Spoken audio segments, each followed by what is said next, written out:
नहीं, ऐप पर नहीं होगा। हाँ जी। ये क्या था? क्या सोच रहे थे? कुछ और सर्च करके बैठो, देखो ऑफलाइन होगा।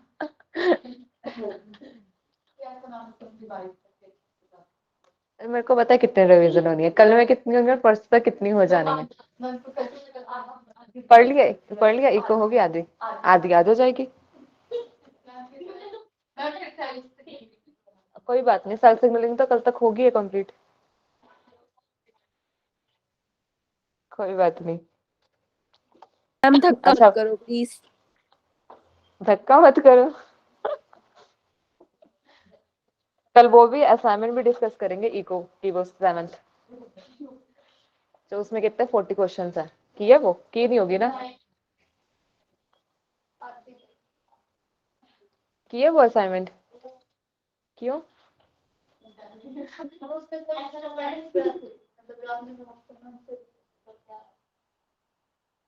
उसमें से चलो जो क्वेश्चंस हो रहे थे, मतलब जो बायोम्स वगैरह वाले क्वेश्चंस थे वो तो करने थे ना।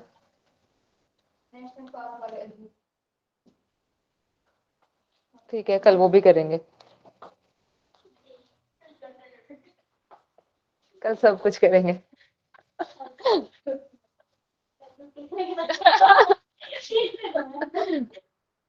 छुट्टी नहीं होगी कोई भी, मतलब ऐसा नहीं है, जरूरी नहीं है कि हो सकता है कि क्लास भी लग सकती है या फिर जिनके टेस्ट हो, ऐसा जरूरी नहीं है। ठीक है, छुट्टी मत करना। चलो, ये असाइनमेंट कर ली सबने? फर्स्ट क्वेश्चन का बताओ क्या आंसर होगा। फर्स्ट का आंसर सेकंड सेकंड होगा, सबका आया फर्स्ट का आंसर? ठीक है, सेकंड, सेकंड का सेकंड। ठीक है, सबको क्लियर है सेकंड का सेकंड? ठीक है, थर्ड,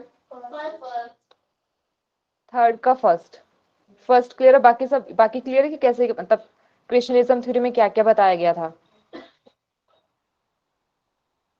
ठीक है, नेक्स्ट, फोर्थ, फोर्थ का फर्स्ट। ठीक है, फिफ्थ, फिफ्थ का सेकंड। ठीक है, सिक्स, ठीक है, सिक्स का फोर्थ।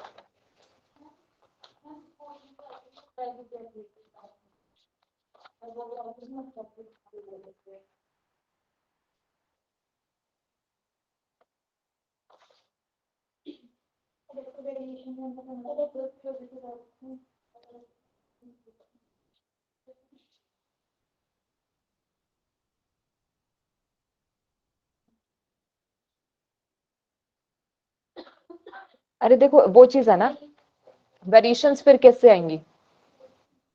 वेरिएशंस तो म्यूटेशन से ही आएंगी ना।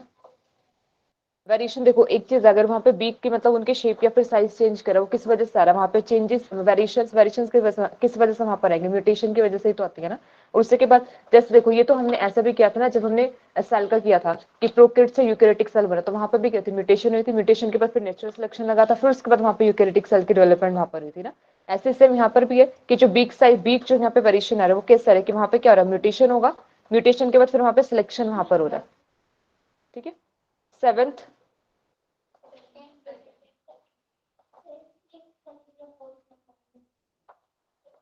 ठीक है, जो भी ऑनलाइन स्टूडेंट है बताओ सेवंथ का क्या होगा? मैम क्या होगा? सेकंड। सेकंड, सेकंड इसका फोर्थ आएगा, सेवंथ का फोर्थ होगा। अब ये बताओ फोर्थ कैसे आएगा?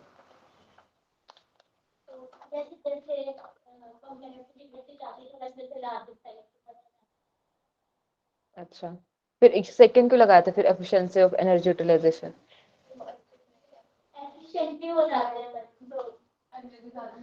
देखो, एफिशिएंसी अगर हम देखा जाए ना एनर्जी यूटिलाइजेशन की, तो जो प्रोकैरियोट्स होते हैं ना उनकी एफिशिएंसी ज्यादा होती है देन द यूकेरियोट्स। ठीक है, एफिशिएंसी प्रोकैरियोट्स की ज्यादा होती है देन द यूकेरियोट्स। अब सिंपल से यहाँ पे हुआ क्या है कि जो यूकेरियोटिक ऑर्गेनिजम्स है वो कहाँ से आए, सिंपल प्रोकैरियोटिक ऑर्गेनिज्म, मतलब सिंपल से कॉम्प्लेक्स की तरफ गया। तो अब कॉम्प्लेक्सिटी, मतलब कॉम्प्लेक्सिटी ने बेसिकली यहाँ पे क्या किया, वहां पे किस में हेल्प की, उन्होंने उनकी बॉडी साइज को इंक्रीज करने में हेल्प किया। ठीक है, देखो ग्रोथ रेट यहाँ पर है, ग्रोथ रेट अगर हम देखें वो भी हमारे किसका होता है, प्रोकैरियोट का ज्यादा होता है देन द यूकैरियोट, तो इसमें भी कॉम्प्लेक्सिटी कुछ हेल्प नहीं कर रही। एफिशिएंसी भी एनर्जी यूटिलाइज करने की किसके ज्यादा होते हैं, प्रोकैरियोट्स के ज्यादा होते हैं देन द यूकैरियोट्स की। टॉलरेंस और स्टार्वेशन ये भी किसका ज्यादा, रेजिस्टेंट कौन होता है ज्यादा, यहाँ पे बैक्टीरिया प्रोकैरियोट्स होता है देन द यूकैरियोट्स। तो कॉम्प्लेक्सिटी ने बेसिकली हेल्प किसमें किया, यूकैरियोट्स को एक लार्ज साइज अटेन करने में यहाँ पे हेल्प किया। ठीक है, तो इसलिए इसका आंसर यहाँ पे फोर्थ यहाँ पर होगा। ठीक है, नेक्स्ट 8। कंसेप्ट होता है कि जैसे जो लोअर क्लास के हैं उनमें चलता है ये कि हाई मतलब लार्ज साइज बढ़ता जाता है और फिर उसके बाद से कोई और कंसेप्ट होता है उसका उल्टा हो जाता है जब हम वर्टिब्रेट्स की बात करते हैं। बॉडी साइज का हाँ मतलब उल्टा भी नहीं होता है तो इसको नहीं देते हैं। नहीं, देखो कॉम्प्लेक्सिटी देखो वैसे तो ना देखा जाए तो ना मतलब ऐसा भी नहीं बोल सकते कि इसने मतलब सारे ऑर्गेनिज्म में ऐसा ही किया कि वहाँ पे बॉडी साइज इंक्रीज ही किया है। मतलब इसको एक सभी के लिए हम नहीं ऐसा बोल सकते कि इसने सभी के लिए ऐसा, बट एक जनरल स्टेटमेंट अगर देखी जाए ना तो जनरली कॉम्प्लेक्सिटी यहाँ पे हेल्प करती है लार्ज साइज को अटेन करने में। ठीक है, कॉम्प्लेक्सिटी का सिंपल मतलब हुआ ना कि जैसे देखो मल्टी सेल ऑर्गेनिज्म बन रहा है, मल्टी सेल ऑर्गेनिज्म है तो टिश्यू बनेंगे, ऑर्गन्स बनेंगे, ऑर्गन सिस्टम बनेंगे, तो ऑटोमेटिकली वहाँ पे साइज क्या होगा, वहाँ पे लार्ज वहाँ पर होगा ना। कॉम्प्लेक्सिटी किसमें हेल्प करती है, उनको साइज को लार्ज करने में हेल्प करती है। नेक्स्ट 8th क्वेश्चन, 8th का फर्स्ट, 9th, 9th का फर्स्ट क्लियर है सबको, 9th का फर्स्ट, 10th, 10th का फर्स्ट। अच्छा, इसका फोर्थ नहीं आ सकता, सबसे अच्छा तो वो ये है कि मैम फोर्थ। फोर्थ कैसे होगा मनप्रीत,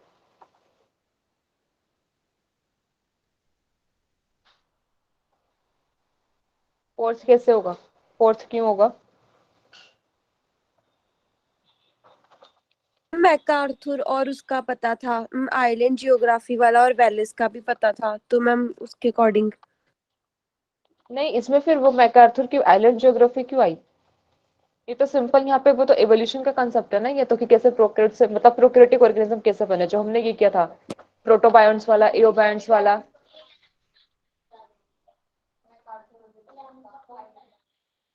अच्छा, 10th का क्वेश्चन, 10th का आंसर, 10th का आंसर फोर्थ होगा। 10th ही मनप्रीत इसका फोर्थ आंसर बोल रही थी मैं, 10th का फोर्थ। दे इवोल्व इन डीप सी वाला, ये वाला। तो इसमें वह वो का मतलब वो कैसे है, मैकार्थर कैसे आया यहाँ पे, 10th का तो फर्स्ट है, सॉरी वो अगला हो गया था। 10th का फर्स्ट है, ठीक है 10th का फर्स्ट होगा, 11th का क्या होगा। ठीक है, सारे क्वेश्चन सबको क्लियर है ना, ठीक है।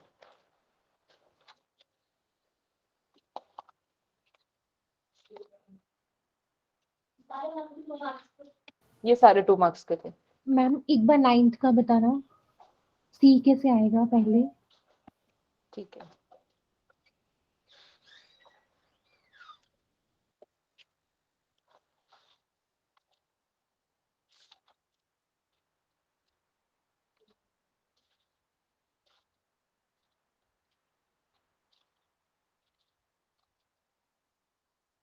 देखो यहाँ पे क्या दिया, यहाँ पे एक ऑर्डर यहाँ पे बताना है ना। तो सबसे पहले तो देखो ये तो ठीक है कि यहाँ पे सबसे पहले ऑर्गेनिक मॉलिक्यूल्स यहाँ पर आएंगे, ऑर्गेनिक मॉलिक्यूल्स के बाद फिर यहाँ पे क्या होंगे, सेल्फ रेप्लिकेटिंग मॉलिक्यूल्स यहाँ पर होंगे। अब देखो जो सेल्फ रेप्लिकेटिंग मॉलिक्यूल्स है ना, सेल्फ रेप्लिकेटिंग मॉलिक्यूल्स जो भी यहाँ पर आएंगे ना, इनकी फिर यहाँ पर होगी सिलेक्शन। देखो जो भी प्रोकैरियोटिक सेल बने हैं ना, प्रोकैरियोटिक सेल में भी उनके फॉर्मेशन कैसे हुई कि पहले वहां पे सिलेक्शन, वहां पर सिलेक्शन में से हर लेवल पर हुआ है। ठीक है, अब जो प्रोकैरियोटिक सेल की फॉर्मेशन वहां पर हुई ना, उससे पहले भी वहां पे जो सेल्फ रेप्लिकेटिंग सेल थे उनकी पहले नेचुरल सिलेक्शन, मतलब नेचर ने पहले क्या किया, बेटर ऐसे ऑर्गेनिक मॉलिक्यूल्स को सिलेक्ट किया जिनके पास कहते रेप्लिकेटिंग एबिलिटी थी। फिर उसके बाद उन्होंने एग्रीगेट बनाया, एग्रीगेट बनाने के बाद फिर वहां पे प्रोकैरियोटिक सेल की फॉर्मेशन हुई है। फिर प्रोकैरियोटिक सेल से वहां पे क्या बना, यूकैरियोटिक सेल बना। तो मतलब प्रोकैरियोटिक सेल्स के बनने से पहले भी वहां पे नेचुरल सिलेक्शन हुआ कि नेचर ने वहां पे एक बेटर मतलब बेटर जो ऑर्गेनिक मॉलिक्यूल्स उनको सेलेक्ट किया, और मतलब बेटर एप्लीकेटिंग मॉलिक्यूल को सिलेक्ट किया और वहां पे उनकी एग्रीगेट बनी, एग्रीगेट बनने के बाद फिर वहां पे प्रोकैरियोटिक सेल वहां पे बन रहा है, इसलिए यहाँ पे नेचुरल मैम सिलेक्शन पर पहले यहाँ पर होगा। जो हमने नेचुरल बोलो, सिलेक्शन की जितनी भी मैम एग्जांपल्स पढ़ी हैं, वैसे मोस्टली तो वो हमने यूकैरियोट्स में ही देखी है। प्रोकैरियोट्स का केस तो मैम कहीं पे हमने वैसे नहीं इतना नहीं नहीं नहीं इम्पोर्टेंट नहीं नहीं, देखा नहीं। देखो देखो जो नेचुरल सिलेक्शन है ना वो ऐसा नहीं है, देखो हम तो सिर्फ अभी जनरलाइज बेसिस में पढ़ते हैं ना, नेचुरल सिलेक्शन जो यहाँ पर होता है ना, वो हर एक के उस पर लगता है। ऐसा नहीं है कि सिर्फ वो यूकेरियोट्स पर लगता है, प्रोकैरियोट्स पर भी लगता है। और वो मतलब जो भी जितने भी मॉलिक्यूल्स है या फिर कोई रेप्लिकेटिंग मॉलिक्यूल्स है, सब लेवल पे नेचुरल सिलेक्शन काम करता है, सिर्फ यूकेरियोट्स पे काम नहीं करता। प्रोकैरियोटिक ऑर्गेनिज्म पे भी नेचुरल सिलेक्शन लगता है। अब हमने जैसे ड्रग रेजिस्टेंट बैक्टीरिया का हमने एग्जांपल किया था, तो वो नेचुरल सिलेक्शन प्रोकैरियोट्स के ऊपर ही तो किया था हमने। वो वाला जो हमने ड्रग वाला किया था, एंटीबायोटिक वाला जो मैम एग्जांपल किया था, वो प्रोकैरियोट्स के ऊपर ही तो था ना। तो नेचुरल सिलेक्शन फिर प्रोकैरियोट्स और यूकेरियोट्स दोनों पे ही लगता है, ऐसा नहीं कि सिर्फ यूकेरियोट्स पे लगता है। और मैम एक नेचुरल मौत सिलेक्शन, वाला आंसर दोबारा बता दो। मौत वाला कौन सा क्वेश्चन है? 8th है मैम। 8। अच्छा अच्छा स्वाति, 9th क्वेश्चन क्लियर हुआ है? Yes ma'am. ठीक है, नेक्स्ट यहाँ पर आता है 8th क्वेश्चन। अच्छा ये वाला तो वो वाला दिया हो ना, मौत वाला, आंसर क्या था इसका? इसका फर्स्ट आंसर है। Okay ma'am. तो इस हाँ, तो मतलब इसमें कुछ डाउट है? ये तो मुझे लगता है फर्स्ट क्वेश्चन, फर्स्ट ऑप्शन तो ये क्लियर होगा ना। मैम वो आंसर लिखना भूल गई थी तो क्रॉस चेक करना था। अच्छा ठीक है, 8th का फर्स्ट होगा। ठीक है, सारे आंसर सबको क्लियर है ना? किसी को किसी और क्वेश्चन में कुछ भी डाउट हो? मैम थर्ड का फर्स्ट है। थर्ड का फर्स्ट है, ओके मैम। थर्ड का फर्स्ट होगा।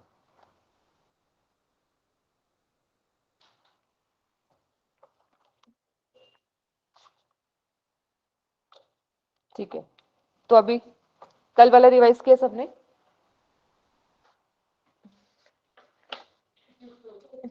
क्या नहीं किया? नहीं किया रिवाइज? मतलब एवोल्यूशन साथ साथ नहीं चल रहा क्या? नहीं, क्या चल रहा है फिर? सेल्फ सिग्नलिंग की चल रही है? इकोलॉजी भी चल रही है? इकोलॉजी को हो गया 1 वीक हो गया, इवोल्यूशन पे शिफ्ट कर जाओ। ऐसे करके फिर ऐसे फिर आगे नेक्स्ट यूनिट को चलेगी, फिर एवोल्यूशन पे रहोगे।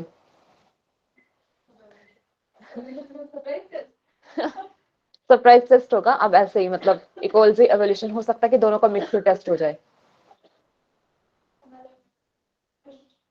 अलग अलग मतलब अलग अलग भी होगा, मिक्स भी हो सकता है। मिक्स क्वेश्चन होंगे इसमें, इक्वल्स एवोल्यूशन दोनों के, क्योंकि दोनों ऐसे ही होती है ना, सेम सेम सब्जेक्ट चलता है। ठीक है, दोनों एक साथ भी। तो इसमें तो मुझे लगता है रिवीजन करने में ज्यादा टाइम भी नहीं लगता होगा, आधा घंटा तो देना होता है, आधा घंटा तो जो भी यहाँ पे पढ़ता है आधा घंटे में रिवाइज हो जाता होगा, है ना? वो भी नहीं मिल रहा है, आधा घंटा भी नहीं मिल रहा है। ठीक है, चलो कल क्या किया था ये बताओ। कल हमने डार्विन से ही स्टार्ट किया था, कल हमने डार्विन से स्टार्ट किया था, डार्विन की थ्योरी हमने की थी, मतलब ठीक है, वहां पे कुछ पॉइंट्स देखे थे कि डार्विन ने क्या क्या बताया था। तो डार्विन ने सबसे पहले यहाँ पे क्या बताया था, नेचुरल सिलेक्शन के बारे में। नेचुरल सिलेक्शन में बोला था किसने कि यहाँ पे सर्वाइवल ऑफ फिटेस्ट यहाँ पर होगा, स्ट्रगल फॉर एग्जिस्टेंस, और यहाँ पर क्या था, सर्वाइवल ऑफ फिटेस्ट यहाँ पर होता है। फिर यहाँ पे हमने वेरिएशन की बात की थी कि वेरिएशन कैसे होते हैं, 2 टाइप के वेरिएशन यहाँ पर होते हैं, एक गुड वेरिएशन होते हैं और एक बैड वेरिएशन यहाँ पर होती है। और डार्विन ने बोला था कि ओनली गुड वेरिएशन होते हैं जो क्या करते हैं, इनहेरिटेड यहाँ पर होती है। ठीक है, इसके बाद फिर बोला था कि एवोल्यूशन क्या है, एक ग्रेजुअल प्रोसेस होता है, ग्रेजुअलिज्म यहाँ पर बोला। ग्रेजुअलिज्म के बाद फिर हमने यहाँ पे किया था ब्रांचिंग डिसेंट यहाँ पे किया था। ठीक है, ब्रांचिंग डिसेंट, और यहाँ पे बोला था कि एवोल्यूशन एक गोल डायरेक्टेड प्रोसेस नहीं है। ठीक है, गोल डायरेक्टेड प्रोसेस नहीं, एक डायरेक्शन प्रोसेस यहाँ पर होती है। ठीक है, ये चीज किसने बताया था, ये सब डार्विन ने यहाँ पे बताया था। डार्विन का किया था, फिर उसके बाद हमने क्रिटिसिज्म किया था। क्रिटिसिज्म में क्या था कि उसने क्या क्या बताया था, वेरिएशंस के बारे में तो बताया था, लेकिन उसने वेरिएशंस का रीजन नहीं बताया था, क्योंकि उसे इनहेरिटेंस और हेरिडिटरी की कुछ भी नॉलेज नहीं थी, तो उसने कोई भी रीजन वहां पे नहीं बताया। सेकंड, सर्वाइवल ऑफ फिटेस्ट बताया था, बट उसने अराइवल ऑफ फिटेस्ट नहीं बताया था। ठीक है, और क्या बताया था वेस्टिजियल ऑर्गन्स के बारे में भी कुछ नहीं बताया था कि वहाँ पे नेचुरल सिलेक्शन कैसे एक्ट करता है।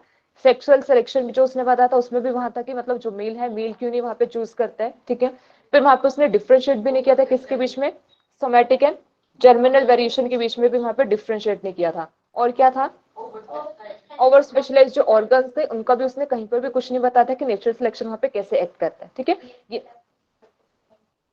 मेल सिलेक्ट क्यों नहीं करते, फीमेल से क्यों सिलेक्ट करते हैं, सेक्सुअल सिलेक्शन में यहाँ पे आ जाता है। ठीक है, तो यहाँ तक हमने क्या किया था, इसका क्रिटिसिज्म किया था। फिर इसके बाद नेक्स्ट क्या किया था, नेक्स्ट हमने किया था नियो डार्विनिज्म, ठीक है। नियो डार्विनिज्म या फिर क्या होता है, ये मॉडर्न सिंथेटिक थ्योरी यहाँ पर आता है नियो डार्विनिज्म।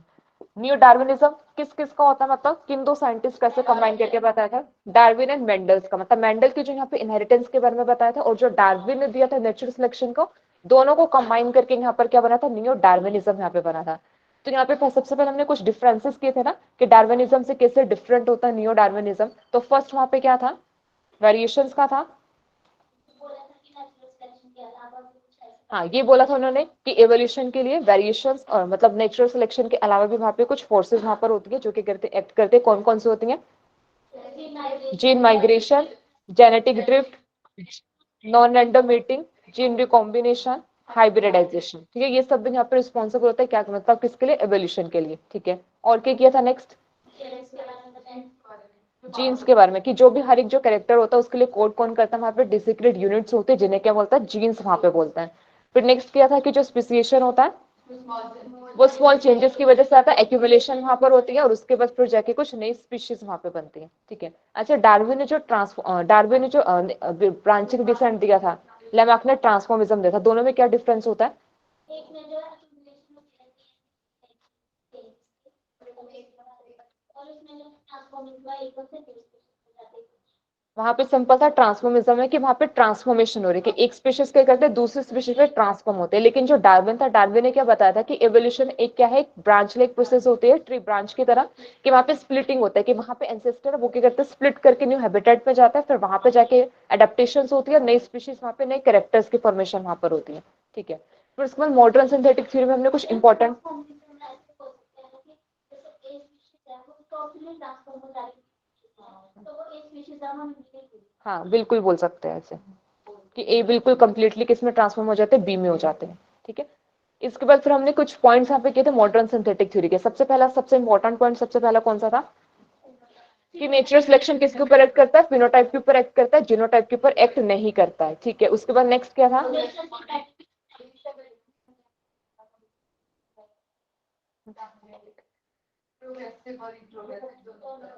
कि एवोल्यूशन प्रोग्रेसिव और रेट्रोग्रेसिव होता है, ठीक है। एक क्या था कि जो मतलब वेरिएशंस यहाँ पर जाते हैं या फिर जो मतलब ऐसा जरूरी है कि ओवुलेशन हमेशा बेटर फिनोटाइप को लीड वहां पे करता है, ठीक है, ऐसा जरूरी नहीं होता, ठीक है। उसके बाद नेक्स्ट क्या था, इंडिविजुअल पे एक्ट करती है नेचुरल सिलेक्शन इंडिविजुअल पे एक्ट करते हैं, बट ये जो पॉपुलेशन होता है जो टाइम के साथ चेंज वहां पे करती है, ठीक है। और एडेप्टिव रेडिएशन वाला कुछ क्या था,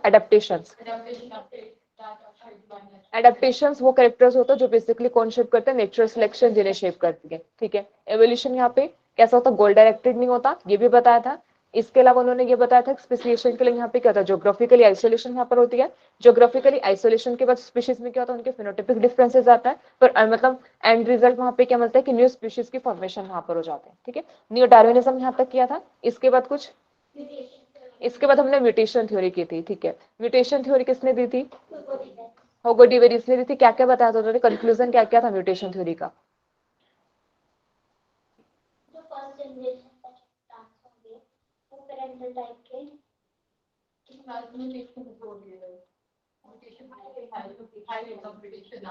मतलब कुछ जनरेशन के बाद म्यूटेशन नहीं नहीं, कुछ जनरेशन के बाद उन्होंने बोला था कि एवोल्यूशन एक जरकी प्रोसेस है, कि मतलब एक झटके से एवोल्यूशन हो जाता है और कैसे म्यूटेशंस की वजह से वहां पर होता है, म्यूटेशन की वजह से वहां पर क्या था, एवोल्यूशन वहां पर हो जाता है। सिंपल इसमें क्या था ना, जैसे उन्होंने किसका, इवनिंग प्राइमर्स के ऊपर एक्सपेरिमेंट किया था सेल्फ पोलिनेशन की, तो नेक्स्ट जनरेशन में उन्हें क्या मिले, कुछ वेरिएशंस मिली, फिर उसके बाद उनकी सेल्फ पोलिनेशन की, फिर उसके बाद नेक्स्ट जनरेशन में कुछ वेरिएशन वहां पे मिली, और अल्टीमेटली वहां पे क्या मिला, कुछ जनरेशन के बाद एक नई स्पीशीज वहां पे मिली थी। झटका हुआ, झटका झटका वहां पे म्यूटेशन होगी वहां पे। बेसिकली इन्होंने बोलता है सिंगल स्टेप म्यूटेशन मतलब होता है, सिंगल स्टेप में हो जाता है इवोल्यूशन, सिंगल जनरेशन में वहां पे क्या देखने को मिल जाता है, नई स्पीशीज वहां पे देखने को मिल जाती है। अच्छा, एलिमेंट्री स्पीशीज क्या होती है, हाँ हाँ, प्राइमरी एलिमेंट्री स्पीशीज क्या होगा, जिनमें कुछ कुछ वेरिएशंस आई थी स्टार्टिंग में, उनको इकट्ठा एलिमेंट्री बोल दिया था। हाँ, जब हमने क्या था ना कि जब नेक्स्ट जनरेशन में कुछ वेरिएशंस आई थी बट उनके कुछ कैरेक्टर किसके जैसे थे, पेरेंट के जैसे सिमिलर थे, तो उन जनरेशन को फिर जैसे फर्स्ट जनरेशन बेसिकली वहां पर है, उसको क्या बोला वहां पे, एलिमेंट्री स्पीशीज वहां पे बोला था, ठीक है। और कुछ इसमें, अच्छा, इविडेंसेस क्या थे इसके, एंकन शिप था, ठीक है। और ma'am evening vestigial timers organ. में क्रोमोसोम एबेरेशंस थी, मतलब वो हेटेरोजाइगस कंडीशन में था। हाँ, ये तो इसके एविडेंसेस अगेंस्ट हो गए ना, एविडेंसेस इन फेवर। फेवर में कौन कौन से एविडेंसेस आएंगे? ठीक है, एक तो हमने ये शिप वाला किया था, ठीक है, एक उसमें वेस्टिजियल ऑर्गन और ओवर स्पेशलाइज्ड ऑर्गन को भी इससे एक्सप्लेन कर सकते हैं। प्रोग्रेसिव और रेट्रोग्रेसिव एवोल्यूशन को भी एक्सप्लेन किया जा सकता है म्यूटेशन थ्योरी से, ठीक है। और एविडेंसेस अगेंस्ट में क्या किया जाएगा? मतलब ये जो, हाँ, ये प्लांट कैसा था? हाइब्रिड प्लांट यहाँ पे था। मिमिक्री और यहाँ पे प्रोटेक्टिव कल्टीवेशन को एक्सप्लेन नहीं किया था, ठीक है। और म्यूटेशन का रेट बहुत स्लो होता है, लेकिन इनके अकॉर्डिंग क्या था कि म्यूटेशन किसके लिए रिस्पॉन्सिबल है? एक न्यू स्पीशीज बना देगी, बहुत जल्दी वहां पर होता है, हाई रेट में म्यूटेशन वहां पर होती है, ठीक है। और क्या था इसमें?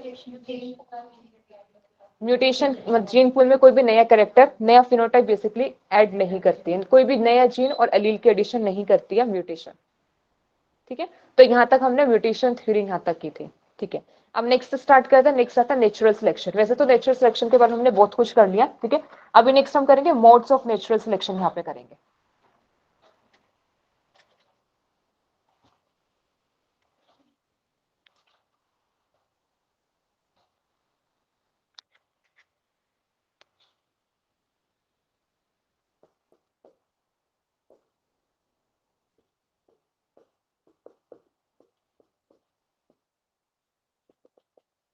अभी तक देखो जितना भी हमने नेचुरल सिलेक्शन के बारे में किया, यहाँ पे सिर्फ 2 पॉइंट यहाँ पे इंपॉर्टेंट आता है। एक तो यहाँ पे क्या होगा, मतलब जो नेचुरल सिलेक्शन एक्सप्लेन करता है वो क्या होता है? स्ट्रगल फॉर एग्जिस्टेंस, ठीक है। और यहाँ पर क्या होगा? Survival of fittest. यही चीज किसने बताई है? नेचुरल सिलेक्शन ने, कि ऑर्गेनिज्म क्या करता है? एग्जिस्टेंस के लिए स्ट्रगल करता है, ठीक है। फिर उसके बाद जो बेटर सिलेक्टेड होगा, मतलब वो क्या करता है, उसके मतलब उसकी फिटनेस क्या होता है, बेसिकली ज्यादा वहां पर होता है, जो इसके बाद बेटर फिनोटाइप वहां पर होंगे, ठीक है। नेचर उसे क्या करते हैं? सिलेक्ट यहाँ पे करती है। अभी जो नेचुरल सिलेक्शन होता है ना, नेचुरल सिलेक्शन यहाँ पे क्या कोज करता है? It causes differential survival, differential survival and differential reproduction, differential survival and differential reproduction. तो जब भी हम नेचुरल सिलेक्शन की बात करते हैं, तो यहाँ पे ये दो टर्म्स पे यहाँ पर आते हैं, differential survival and differential reproduction. अभी जो डिफरेंशियल सर्वाइवल होता है ना, इसका मतलब तो ये होता है डिफरेंशियल सर्वाइवल का सिंपल, कि जैसे कोई भी ऑर्गेनिज्म है, उसके पास अगर क्या है, कुछ ना कुछ बेटर फिनोटाइप है जो उसको क्या करता है, उसको सर्वाइवल में हेल्प करता है। वो कैरेक्टर क्या होगा? इनहेरिटेड होगा, उसकी ऑफस्प्रिंग में भी वो कैरेक्टर जाएगा। इस चीज को सिंपल हम क्या बोलते हैं? डिफरेंशियल सर्वाइवल, ठीक है। डिफरेंशियल सर्वाइवल सिंपल क्या, कि अगर कोई भी ऑर्गेनिज्म, उसके पास क्या है, कुछ ना कुछ बेटर फिनोटाइप है जो उसको किस में हेल्प करता है? जिसको सर्वाइव करने में हेल्प करता है, वो उस फिनोटाइप को क्या करता है? आगे ऑफस्प्रिंग में ट्रांसमिट करता है, इनहेरिट उस कैरेक्टर को करता है। इसको सिंपल क्या बोलता है? Differential survival. और ये जो डिफरेंशियल सर्वाइवल होता है, यही आगे लीड करता है डिफरेंशियल रिप्रोडक्शन को, ठीक है। डिफरेंशियल सर्वाइवल ही लीड करेगा, लीड्स टू डिफरेंशियल रिप्रोडक्शन, ठीक है। डिफरेंशियल सर्वाइवल की डेफिनेशन लिख लो कि ये क्या होता है। if an individual if an individual has some form of trait has some form of trait that gives him a better chance that gives him a better chance of survival of survival in a given environment of survival in a given environment evidently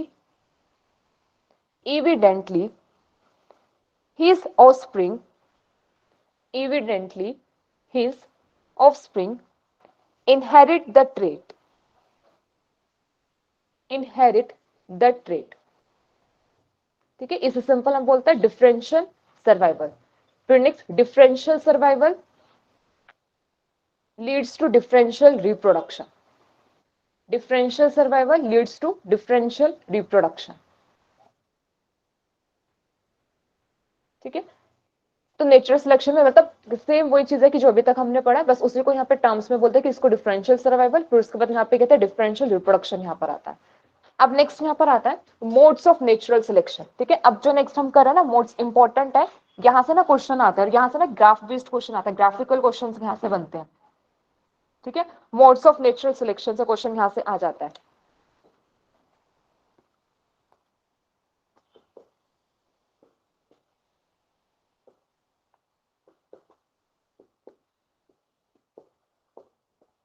अब basically तीन यहाँ पे modes होते हैं natural selection के।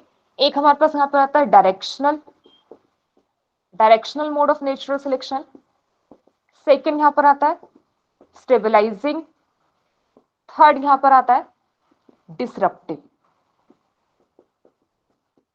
तीन mode यहाँ पर होता है डायरेक्शनल, स्टेबलाइजिंग और डिसरप्टिव यहाँ पर होता है। ठीक है, directional selection, stabilising selection and disruptive selection.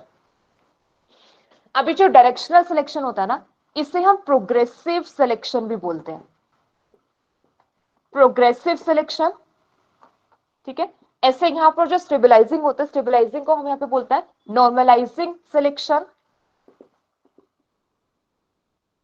ठीक है, नॉर्मलाइजिंग सिलेक्शन। एंड थर्ड यहाँ पर आता है डिसरप्टिव, इसको बोलते हैं diversifying selection.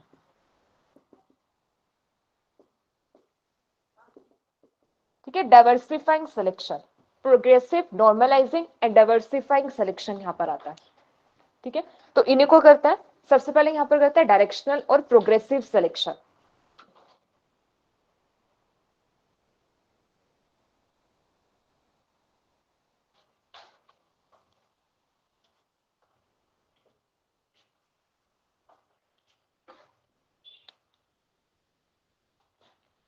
Directional progressive selection. ठीक है, अब देखो इसमें सिंपल क्या होगा कि यहाँ पे डायरेक्शनल प्रोग्रेसिव सिलेक्शन का मतलब क्या है कि अभी क्या है, मतलब एनवायरमेंट कंडीशन वहां पे चेंज कर रही है। ठीक है, एक हैबिटेट है या फिर कोई भी एक एरिया जहाँ पे क्या पहले एनवायरमेंटल कंडीशन नॉर्मल थी, अब वहां पे चेंज करी एनवायरमेंटल कंडीशन।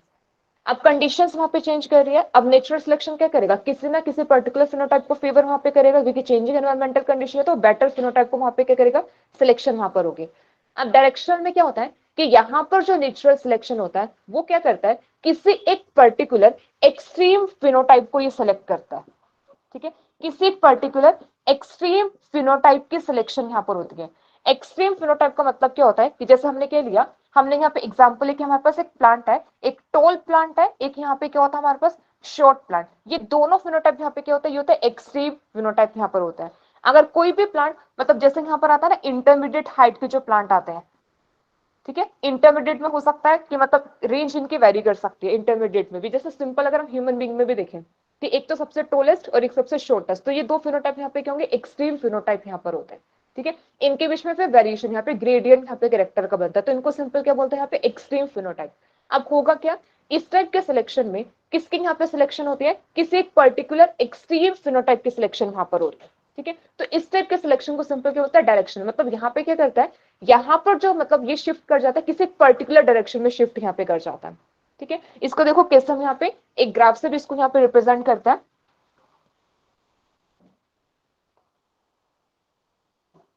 यहाँ पर हमने क्या लिया, ये हमारे पास यहाँ पे फिनोटाइप यहाँ पर आता है, ये यहाँ पर आता है फ्रीक्वेंसी ऑफ इंडिविजुअल। ठीक है, अभी जब सिलेक्शन नहीं, अभी हम सबसे पहले यहाँ पे देख रहे हैं बिफोर सिलेक्शन। ठीक है, जब यहाँ पे कोई भी सिलेक्शन यहाँ पे नहीं हुई है, बिफोर सिलेक्शन यहाँ पे देख रहे हैं। बिफोर सिलेक्शन क्या देखते हैं कि यहाँ पे कोई ये फिनोटाइप था जिसकी फ्रीक्वेंसी क्या सबसे ज्यादा देखने को मिल रही है इंडिविजुअल में। इस पर्टिकुलर फिनोटाइप की फ्रीक्वेंसी क्या है, सबसे ज्यादा किसमें देखने को मिल रहा है, इंडिविजुअल में यहाँ पे देखने को मिल रहा है। मतलब बिफोर सिलेक्शन ये कैरेक्टर यहाँ पे क्या था, नेचर में ज्यादा यहाँ पे प्रेजेंट है, इसकी फ्रीक्वेंसी ज्यादा थी। ठीक है, अब यहाँ पे कुछ ना कुछ इस कैरेक्टर के यहाँ पे क्या, कुछ ना कुछ मीन वैल्यू यहाँ पर होगी। ठीक है, ये मीन वैल्यू यहाँ पर होगी और ये यहाँ पर क्या शो कर रहा है, ये यहाँ पे एक्सट्रीम फिनोटाइप को शो कर रहा है।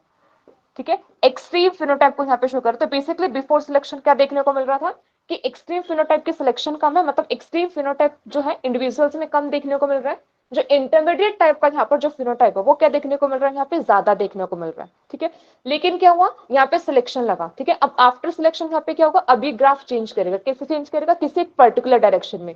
पर्टिकुलर डायरेक्शन का मतलब कि यहाँ पर अब वो किसको फेवर करेंगे, एक्सट्रीम फिनोटाइप को यहाँ पे फेवर करते हैं।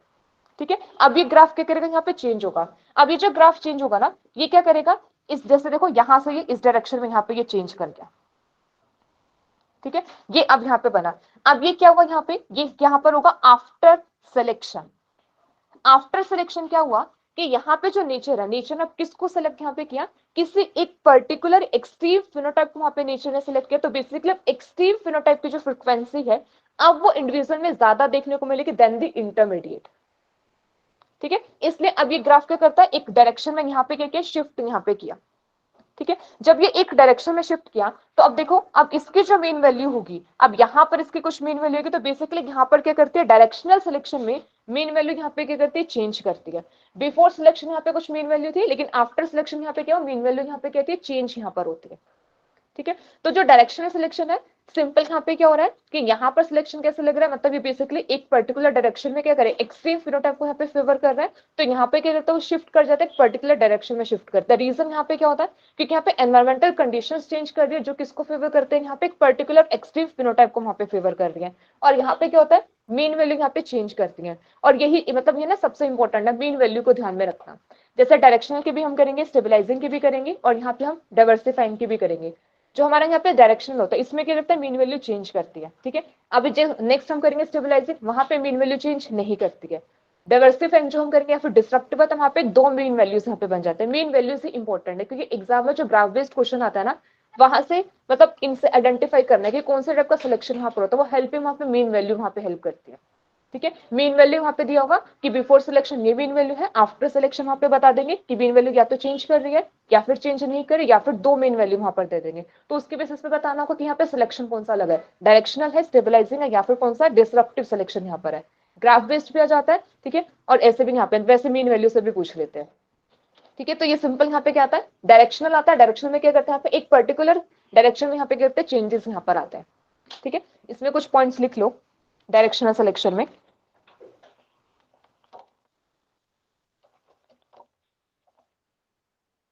occurs due to, first point लिखना, occurs due to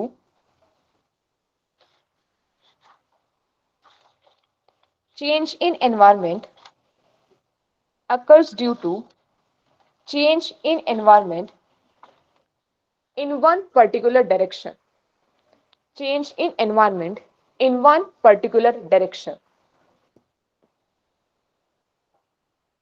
next लिखो, favors the phenotype, favors the phenotype which is known average, which is known average or extreme, non average और extreme. तो ये जो फिनोटाइप यहाँ पर होगा ना, इसको यहाँ पे हम क्या बोल रहे हैं, ये एवरेज फिनोटाइप यहाँ पर है। ठीक है, और ये दोनों यहाँ पे कैसे, एक्सट्रीम, या फिर उनको हम क्या बोल रहे हैं यहाँ पे, नॉन एवरेज फिनोटाइप। ठीक है, नेक्स्ट आएगा, नेक्स्ट लिखो, altars the main value, altars the main value of a population, altars the main value of a population. next लिखो, favors accumulation of, favors accumulation of those mutations, favors accumulation of those mutation that increases fitness in, that increases fitness in changing environment, that increases fitness in changing environment.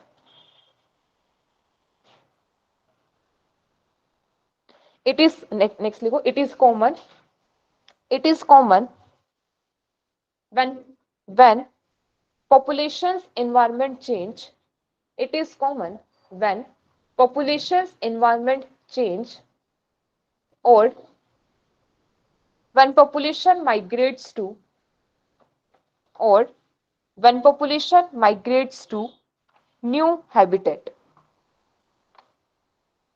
When population migrates to new habitat. ठीक है, तो ये simple यहाँ पे क्या होता है, directional selection यहाँ पर होता है. इसका कोई example? Industrial management. Industrial melanism. Giraffe neck. Industrial giraffe neck. Giraffe neck में कैसे? साक्षी, जिराफ नेक का कैसे एग्जांपल आएगा?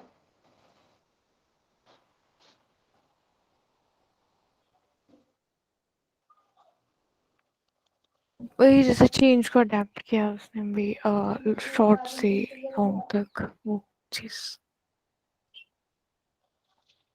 चेंज को अडॉप्ट किया. अच्छा, एक पर्टिकुलर फिनोटाइप, मतलब वहां पे जिराफ नेक डायरेक्शनल में आ सकता है. ठीक है, उसको भी कर सकते हैं कि सिंपल वहां पे क्या हुआ कि लॉन्ग नेक जो वहां पे जिराफ थे उनको वहां पे क्या किया, नेचर ने वहां पे फेवर किया. इसका एक एग्जांपल इंडस्ट्रियल मैलानिज्म वाला आता है. एग्जांपल लिख लो, इंडस्ट्रियल मैलानिज्म. इंडस्ट्रियल मैलानिज्म में सिंपल हुआ क्या था, वही मतलब वहां पे क्या था, एक पर्टिकुलर एक एक्सट्रीम फिनोटाइप की सिलेक्शन वहां पर हो रही थी. बिफोर इंडस्ट्रियलाइजेशन व्हाइट मोथ की सिलेक्शन वहां पर होती, आफ्टर इंडस्ट्रियलाइजेशन डार्क मोथ की सिलेक्शन वहां पर हो रही थी. तो ये भी किसमें आ जाएगा, इंडस्ट्रियल मैलानिज्म. अच्छा, अडेप्टिव रेडिएशन. अडेप्टिव रेडिएशन आ सकता है डायरेक्शनल सिलेक्शन में.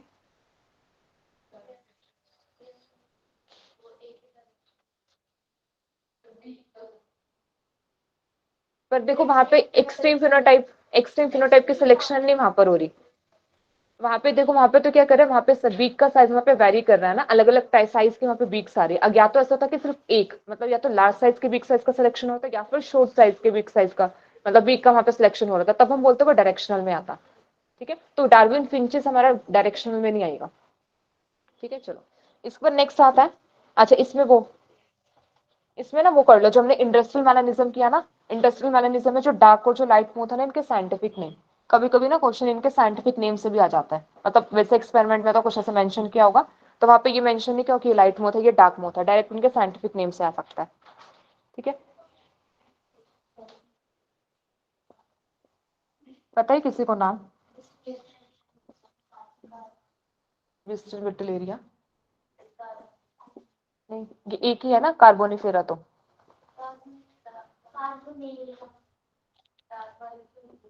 कार्बोनेरिया और टिपिका था. कार्बोनेरिया, कार्बोनेरिया ये यहाँ पे डार्क मोथ होती है. ठीक है, लाइट मोथ में ये होगा बिस्टन होगा, ऐसे यहाँ पे विटिलेरिया यहाँ पर होगा, और यहाँ पे आ जाएगा टिपिका, ये होगा यहाँ पे लाइट मोथ के लिए. ठीक है, बस कार्बोनेरिया और यहाँ पे टिपिका.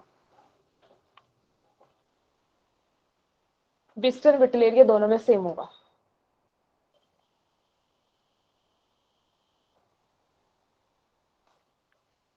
अब नेक्स्ट यहाँ पर आता है स्टेबलाइजिंग और नॉर्मलाइजिंग सिलेक्शन.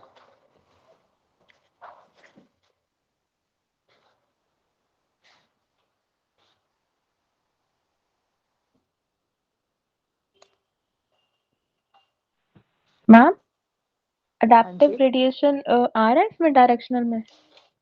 नहीं, एडेप्टिव रेडिएशन डायरेक्शनल में नहीं आ रहा है. ठीक है मैम.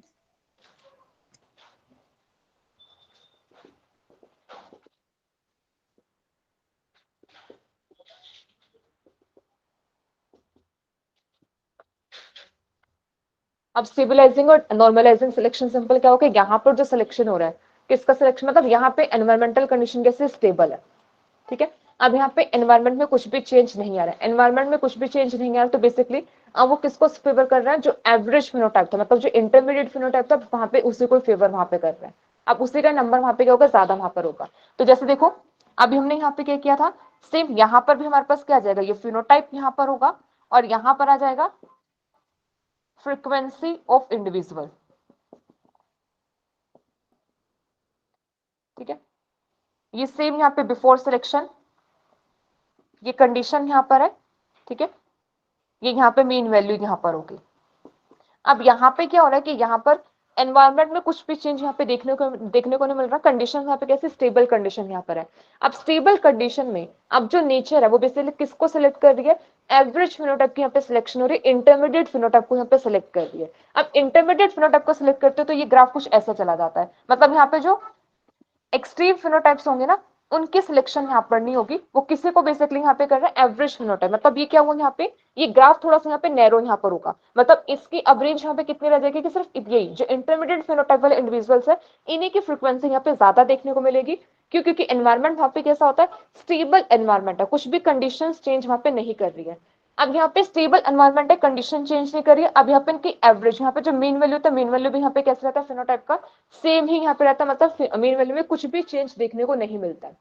डायरेक्शनल में क्या था कि वहां पे मीन वैल्यू चेंज हो रही थी क्योंकि वहां पे एनवायरमेंट कंडीशंस वहां पे चेंज कर रही थी, एक पर्टिकुलर डायरेक्शन में वहां पे फेवर कर रहा था। लेकिन यहाँ पर क्या होता है, स्टेबलाइज कंडीशन है, यहाँ पे कोई भी चेंज देखने को नहीं मिल रहा है, यहाँ पे कंडीशन स्टेबल है, इंटरमीडिएट फिनोटाइप को फेवर यहाँ पे कर रहा है। सिंपल हम ये भी बोल सकते हैं कि वेरिएशन को भी रिड्यूस करता है क्योंकि एक पर्टिकुलर फिनोटाइप को यहाँ पे क्या कर रहा है, फेवर यहाँ पे कर रहा है। ठीक है, इसमें लिखो extreme varieties from both ends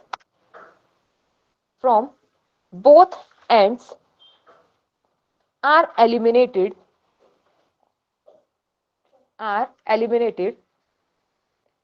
it favors the intermediate types.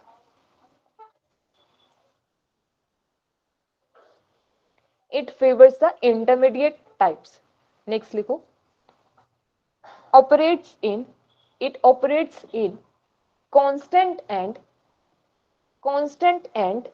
unchanging environment. Operates in constant and unchanging environment. Next लिखो, keeps a population genetically constant. Keeps a population genetically constant. Next लिखो, it reduces variation and tend to maintain the status of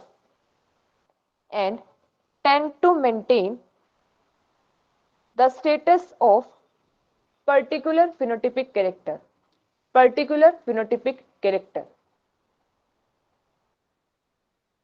Next लिखो, mean value unchanged.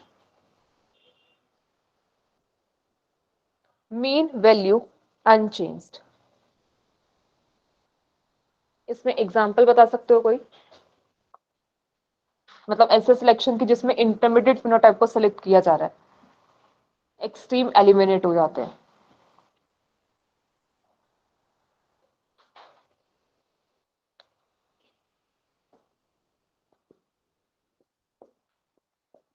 इसमें example यहाँ पर आता है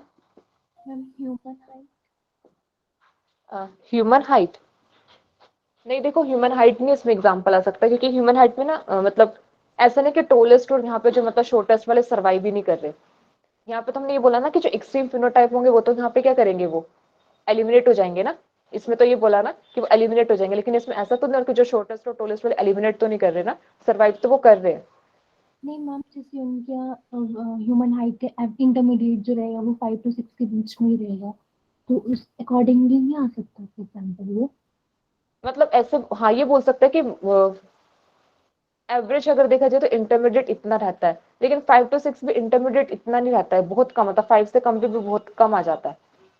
तो मतलब वैसे एवरेज हम बोल सकते हैं कि हाइट 5 to 6 रहती है, बट वो स्टेबलाइज सिलेक्शन में नहीं बोल सकते क्योंकि स्टेबलाइज सिलेक्शन में तो ना हम ऐसे बात करते हैं कि यहाँ पर क्या करते हैं, सिर्फ इंटरमीडिएट हाइट का नंबर ही, मतलब वही सबसे ज्यादा वही है बस, मतलब वहां पे एक्सट्रीम वाले होंगे ही नहीं, सिंपल वो बात वहां पे करते हैं। यहाँ पे हम ये एक एवरेज हम ये बोल देते हैं कि 5 to 6 मतलब हाइट के ह्यूमन इंडिविजुअल्स होते हैं कि इतने हाइट के रहते हैं, लेकिन ऐसा नहीं कि इससे कम वाले भी बहुत बहुत नंबर है, ठीक है, और इससे ज्यादा वाले भी बहुत नंबर यहाँ पे रहते हैं। तो उसको मतलब उसमें नहीं बोल सकते कि स्टेबलाइज इतने में मतलब स्टेबल हो गया। Okay ma'am. ठीक है, अच्छा, इसमें अभी एक तृप्ता ने यहाँ पे एग्जांपल दिया ह्यूमन बेबी वेट, ठीक है। इसमें यहाँ पर आता है body weight of human babies, ठीक है। अब ये कितना होता है, इनका जो बर्थ वेट होता है ना, वो होता है यहाँ पे 3 to 4 kg। ये एक स्टेबलाइज सिलेक्शन में आता है कि 3 to 4 kg यहाँ पर होता है। अगर 3 to 4 kg में अगर यहाँ पे कैसा होगा, लेस देन यहाँ पर होगा, लेस देन 3 to 4 होगा, तो ये क्या आ जाएंगे, यहाँ पे अंडर वेट हो जाता है। अंडर वेट होंगे तो इनके यहाँ पे क्या होगी, हाई मोर्टेलिटी यहाँ पर होगी,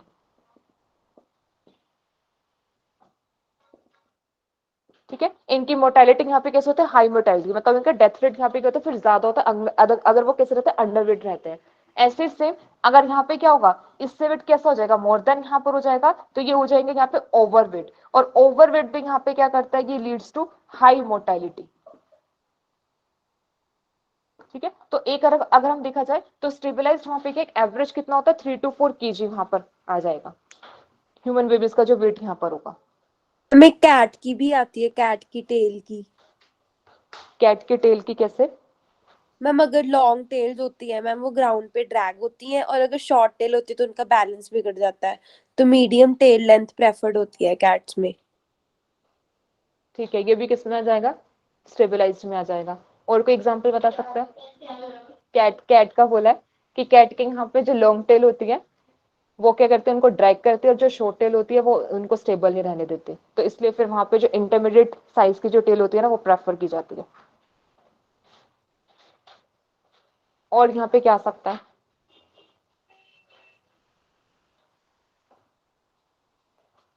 अच्छा एक इसमें एक और एग्जांपल यहाँ पर आता है,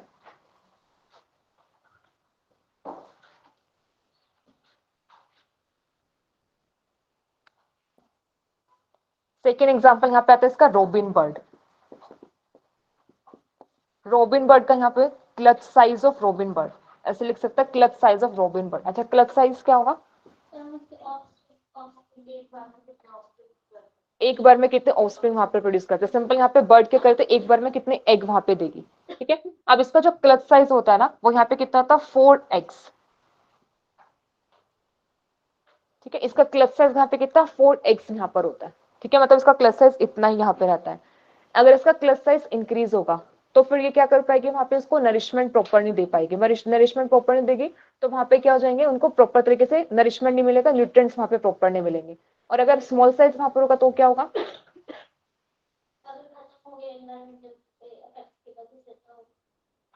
इसको फिर स्ट्रेस भी होगा,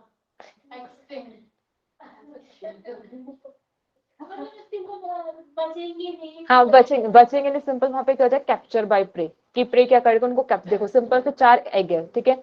4 में से वहां पे क्या ज्यादा हो गई तो वो खुद नरिशमेंट नहीं दे पाएगी। अगर 4 से कम हो गया, अगर सपोज 1 या 2, अगर उसे कोई किसी ने ले लिया, प्रे वहां पे ले गए, तो उसके पास तो कुछ बचेगा नहीं ना। तो वहां पे अगर लो नंबर होगा तो क्या करेंगे, वहां पे प्री कैप्चर, मतलब प्री उसको ले जाएंगे, तो उसके पास कुछ मतलब इंडिविजुअल्स वहां पे रहेंगे नहीं। अगर ज्यादा होगा तो मालनरिस्ट वहां पर हो जाएंगे। तो इसलिए यहाँ पे उनका प्रेफर जो स्टेबलाइज्ड जो वहां पे रहता है कितना था, 4 यहाँ पे क्लस्टर्स रहते हैं, कि जिससे उनके एग मतलब मालनरिस्ट भी नहीं होता है और वैसे भी मतलब रह जाते हैं, ठीक है। तो ये किसमें आता है, स्टेबलाइजिंग सिलेक्शन में यहाँ पर आता है, ठीक है। इसके बाद लास्ट यहाँ पर आता है थर्ड, डिसरप्टिव और डाइवर्सिफाइंग सिलेक्शन।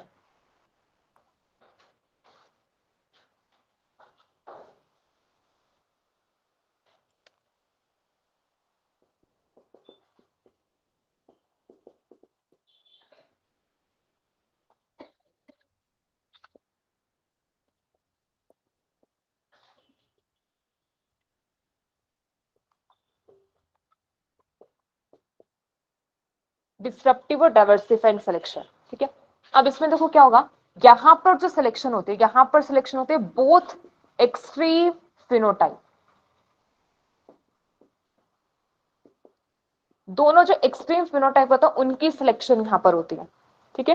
पहले वाले में था सिर्फ एक पर्टिकुलर फिनोटाइप की सिलेक्शन थी, सेकंड वाले में इंटरमीडिएट की सिलेक्शन है, थर्ड वाले में दोनों एक्सट्रीम फिनोटाइप की यहाँ पे सिलेक्शन होती है, ठीक है। किसी में यहाँ पर फिनोटाइप यहाँ पर होगा, यहां पर आ जाएगा फ्रीक्वेंसी,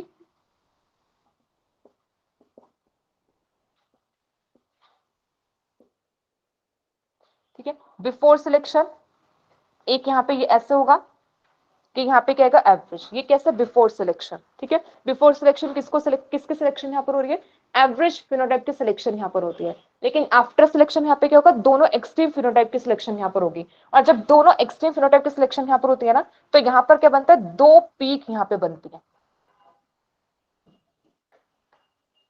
ठीक है। दो पीक यहाँ पे बनेगी, एक तो यहाँ पे क्या आएगा इस एक्सट्रीम फिनोटाइप के लिए यहाँ पे सिलेक्शन होगी, और एक इस एक्सट्रीम फिनोटाइप की यहाँ पे सिलेक्शन यहाँ पर होगी,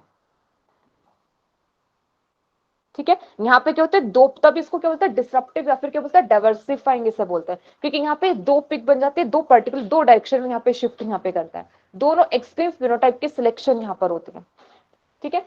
अब यहाँ पे क्या होगा, यहाँ पर जो मीन वैल्यू आएगी वो कैसे होगी, दो मीन वैल्यू यहाँ पर देखने को मिलेगी, ठीक है। दो मीन वैल्यू यहाँ पर होगी, और ये जो ग्राफ यहाँ पर होता है ना, इसको हम बाइमोडल ग्राफ भी बोलते हैं।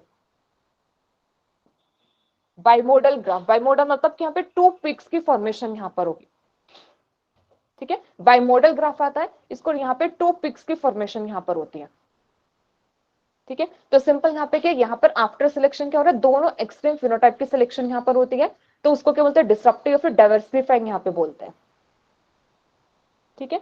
और यहाँ पे दो मेन वैल्यूज यहाँ पर बनेंगी, पहले वाले में चेंज होती है, सेकंड वाले में सेम रहते हैं। यहाँ पर क्या होगी, दो मीन वैल्यूज यहाँ पर होंगी, तो जब भी दो मीन वैल्यूज दी होंगी तो मतलब वहां पे सिलेक्शन कौन सा होगा, डिसरप्टिव और डाइवर्सिफाइंग सिलेक्शन यहाँ पर होगा, ठीक है। इसमें लिख लो कुछ points.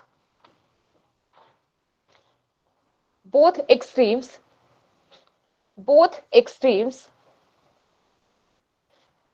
are favored, both extremes are favored at the expense of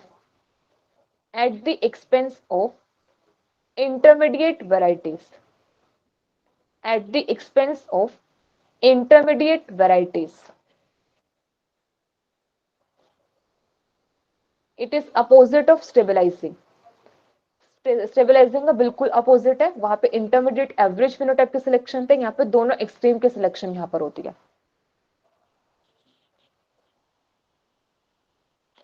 next लिखो, previously homologous population break up into several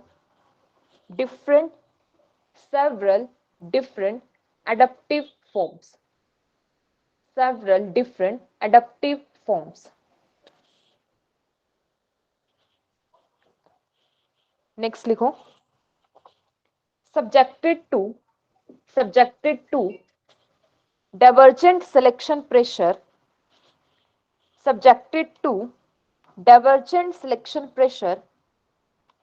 in different parts of its distributional area.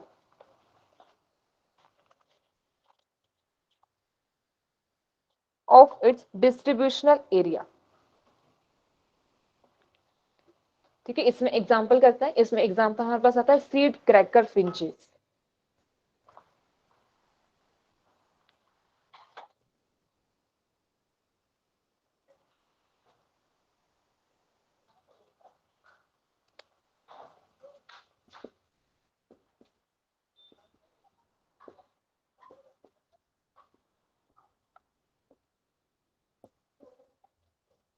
Example यहाँ पर आता है सीड क्रैकर फिंचेस, यहाँ पर आता है, ठीक है। यहाँ पे क्या है, दो टाइप के बर्ड्स यहाँ पे है फिंचेस, एक यहाँ पे स्मॉल बर्ड्स है और एक यहाँ पे क्या है लार्ज बर्ड्स। मतलब यहाँ पे सिलेक्शन किसकी है, सिलेक्शन यहाँ पे स्मॉल बर्ड्स और लार्ज बर्ड्स की। स्मॉल बर्ड्स का मतलब उनकी बीक का साइज स्मॉल है, और लार्ज बर्ड्स का मतलब वहाँ पे उनकी बीक का साइज वहाँ पे कैसे लार्ज यहाँ पर होगा, ठीक है।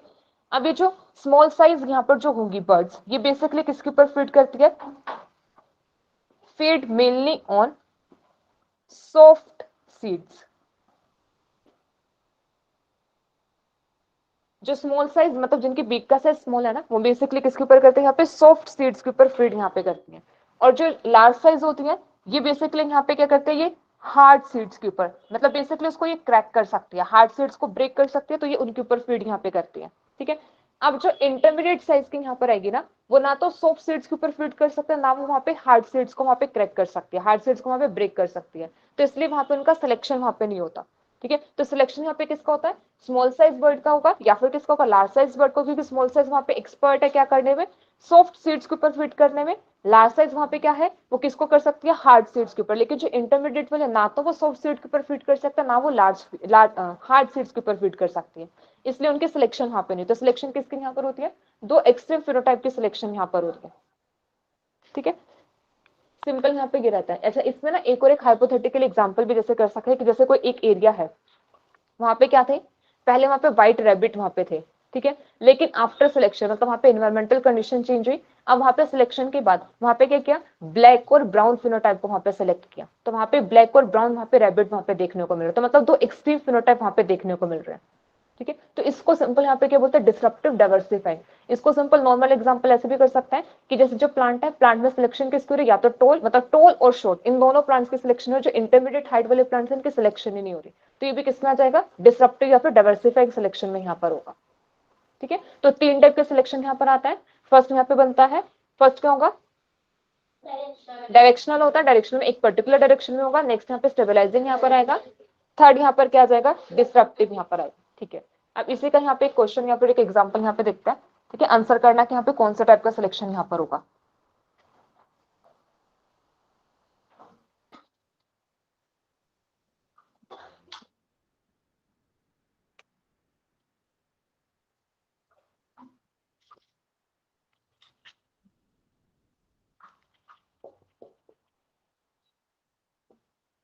ये यहाँ पे ना बॉडी वेट का एक मीन वैल्यू यहाँ पे दिया हुआ है।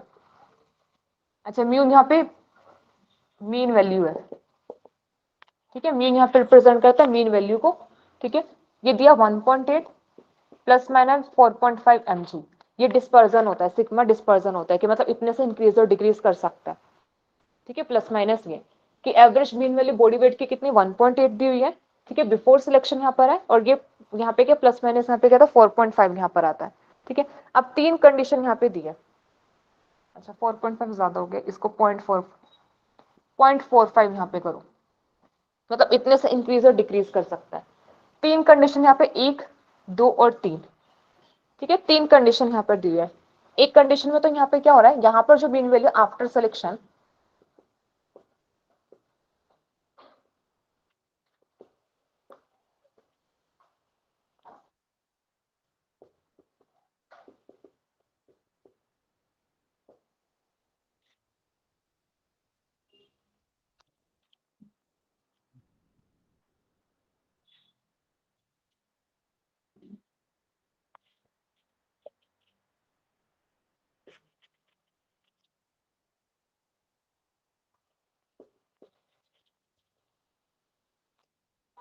अब बताओ एबीसी तीनों कंडीशन में कौन से टाइप का सिलेक्शन यहाँ पे लग रहा है। एक कंडीशन में बताओ कौन सा सिलेक्शन यहाँ पर होगा। ए में यहाँ पे क्या डायरेक्शनल, डायरेक्शनल कैसे पता लगा, मीन वैल्यू यहाँ पे क्या कर दिया, चेंज करे, कितने से 1.8 था, फिर वहां पे किसमें हो गया 2.4 वहां पर हुआ। कंडीशन बी में स्टेबलाइजिंग है, स्टेबलाइजिंग क्योंकि यहाँ पे मीन वैल्यू कैसे यहाँ पे सेम यहाँ पर है। कंडीशन सी में क्या हो रहा है, दो डिफरेंट यहाँ पे मीन वैल्यूज यहाँ पर आ रही है, तो ये सिंपल क्या हो जाएगा, डिसरप्टिव यहाँ पर होगा। तो कंडीशन ए यहाँ पे शो कर रहा है डायरेक्शनल, बी यहाँ पर हो जाएगा स्टेबलाइजिंग, और सी यहाँ पर हो जाता है डाइवर्सिफाइंग या फिर डिसरप्टिव सिलेक्शन। ठीक है, इसके ऐसे ही क्वेश्चन मतलब मीन वैल्यू से क्वेश्चन यहाँ पर आता है, या फिर ग्राफिक मतलब ग्राफ बेस्ड क्वेश्चन यहाँ पर आता है। ठीक है, इंपॉर्टेंट टॉपिक है, अभी फैब एग्जाम में भी यहाँ से क्वेश्चन आया हुआ है। ठीक है, वहां पे कुछ ऐसा कुछ क्वेश्चन था, ऐसे ग्राफ देके ना ऐसे यहाँ पे ये बना दिया था, क्वेश्चन करेंगे वो भी, बट मतलब ऐसा ऐसा कुछ क्वेश्चन था, ऐसे करके चेंज कर रहा था वहां पे ना वैल्यूज। ठीक है, फिनोटाइप और फ्रीक्वेंसी यहाँ पे दे दी, तो ऐसे करके कुछ वैल्यूज यहाँ पे ऐसे करके चेंज हो रही थी, मतलब उन्होंने बस सिंपल से यहाँ पे ग्राफ को थोड़ा सा मॉडिफाई वहां पे किया था। बस एक चीज वही है, ये चीज देखना है कि मीन वैल्यू किस पर्टिकुलर डायरेक्शन में वहां पे जाती है। ठीक है, ऐसे करके अगर वो एक पर्टिकुलर डायरेक्शन में जा रही है तो डायरेक्शनल होगा, अगर सेम ही मीन वैल्यू रहती है तो वहां पे स्टेबलाइजिंग, अगर दो डिफरेंट मीन वैल्यू वहां पर आ रही है तो वो क्या हो जाएगा, डाइवर्सिफाइंग वहां पर होता है। ठीक है, मीन वैल्यू इंपॉर्टेंट है। अब इसमें नेक्स्ट हम करते हैं फेट ऑफ नेचुरल सिलेक्शन। ठीक है, अब नेक्स्ट आता है फेट ऑफ नेचुरल सिलेक्शन।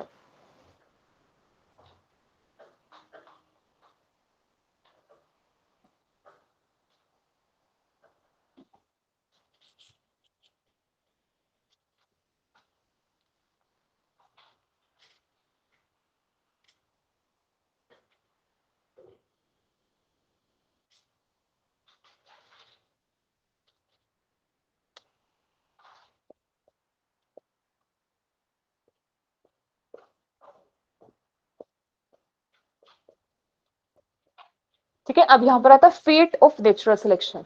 अब यहाँ पे जो होता है ना, 3 फेट यहाँ पे देखने को मिलता है नेचुरल सिलेक्शन के। एक यहाँ पर हमारे पास आता है पॉजिटिव सिलेक्शन,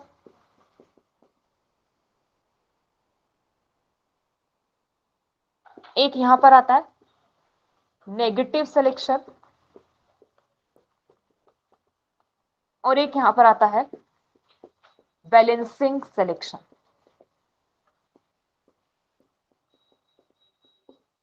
तीन फिट होता है नेचुरल सिलेक्शन के, positive, negative and balancing selection. ठीक है, अब पॉजिटिव नेगेटिव तो ठीक है, अब यहाँ पे जो सबसे इंपॉर्टेंट है ना जिसको समझना, वो यहाँ पे बैलेंसिंग सिलेक्शन। ठीक है, बैलेंसिंग सिलेक्शन थोड़ा सा डिफरेंट यहाँ पे हो जाता है, मतलब अभी तक हमने जो नेचुरल सिलेक्शन के बारे में पढ़ा है ना, उससे थोड़ा सा डिफरेंट है कि ऐसे भी नेचुरल सिलेक्शन एक्ट कर सकता है। ठीक है, अब पॉजिटिव सिलेक्शन में तो सिंपल क्या हुआ कि यहाँ पर क्या है, ऐसे फिनोटाइप, मतलब अगर यहाँ पे क्या कर रहा है, एनवायरमेंटल कंडीशन चेंज कर रही है, ऐसे फिनोटाइप जो क्या करते हैं यहाँ पे फिटनेस को इंक्रीज करते हैं। ठीक है, ऐसे फिनोटाइप जो क्या करता है फिटनेस को इंक्रीज करता है, ओवर द टाइम इनका नंबर भी क्या करता है, इंक्रीज करता है। तो इसको सिंपल यहाँ पे क्या बोला, पॉजिटिव सिलेक्शन। ठीक है, सिंपल यहाँ पे क्या कि फिनोटाइप है, चेंजिंग फिनोटाइप, फिनोटाइप वहां पे चेंज कर रहा है, और वो चेंज फिनोटाइप वहां पे क्या कर रहा है, बेटर वहां पे मतलब बेटर सिलेक्शन वहां पे दे रहा है, बेटर सर्वाइवल वहां पे दे रहा है। तो ओवर द टाइम ऐसे फिनोटाइप का नंबर क्या करता है, इंक्रीज करता है। इसको सिंपल हम क्या बोलते हैं, पॉजिटिव सिलेक्शन इसे बोलते हैं। ठीक है, नेगेटिव इसका अपोजिट होगा। नेगेटिव का मतलब क्या होगा कि ऐसे फिनोटाइप जो क्या करता है वहां पे सर्वाइवल बेटर नहीं देते, ओवर द टाइम वो एलिमिनेट हो जाते हैं। ठीक है, देखो नेचुरल सिलेक्शन के फिट हम कर रहे हैं कि यहाँ पे इसका क्या फिट होगा। फर्स्ट हम क्या करें कि पॉजिटिव, पॉजिटिव और नेगेटिव। पॉजिटिव का मतलब सिंपल क्या कि ऐसे कैरेक्टर जो क्या कर रहा है फिटनेस को इंक्रीज करता है, तो ओवर द टाइम उनका नंबर इंक्रीज होता है। नेगेटिव में क्या कर रहा है कि ऐसे कैरेक्टर जो क्या करता है वहां पे फिटनेस को डिक्रीज करता है, ओवर द टाइम वो क्या करता है, एलिमिनेट हो जाते हैं। उसको सिंपल क्या बोलते हैं, नेगेटिव सिलेक्शन। मतलब नेचुरल सिलेक्शन ऐसे काम कर रहा है। ठीक है, कि सिंपल जो फिनोटाइप को फिटनेस को इंक्रीज कर रहा है उसको क्या कर, उसका नंबर इंक्रीज कर, जो फिटनेस को डिक्रीज कर उनका नंबर वहां पे करते डिक्रीज कर रहे हैं, एलिमिनेट उसको वहां से कर रहे हैं। ठीक है, तो इसी को क्या बोलते हैं, पॉजिटिव सिलेक्शन, और इसी को क्या बोलते हैं, नेगेटिव सिलेक्शन यहाँ पे बोलते हैं। ठीक है, पॉजिटिव और नेगेटिव सिलेक्शन में लाइंस लिख लो, फिर इसको बैलेंसिंग सिलेक्शन को करते हैं। ठीक है, पॉजिटिव सिलेक्शन में लिखो the changes that results in the changes that results in higher fitness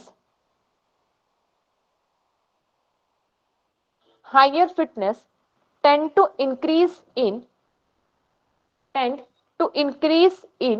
frequency over time, tend to increase in frequency over time। ठीक है, इसको सिंपल क्या बोलेंगे, पॉजिटिव सिलेक्शन।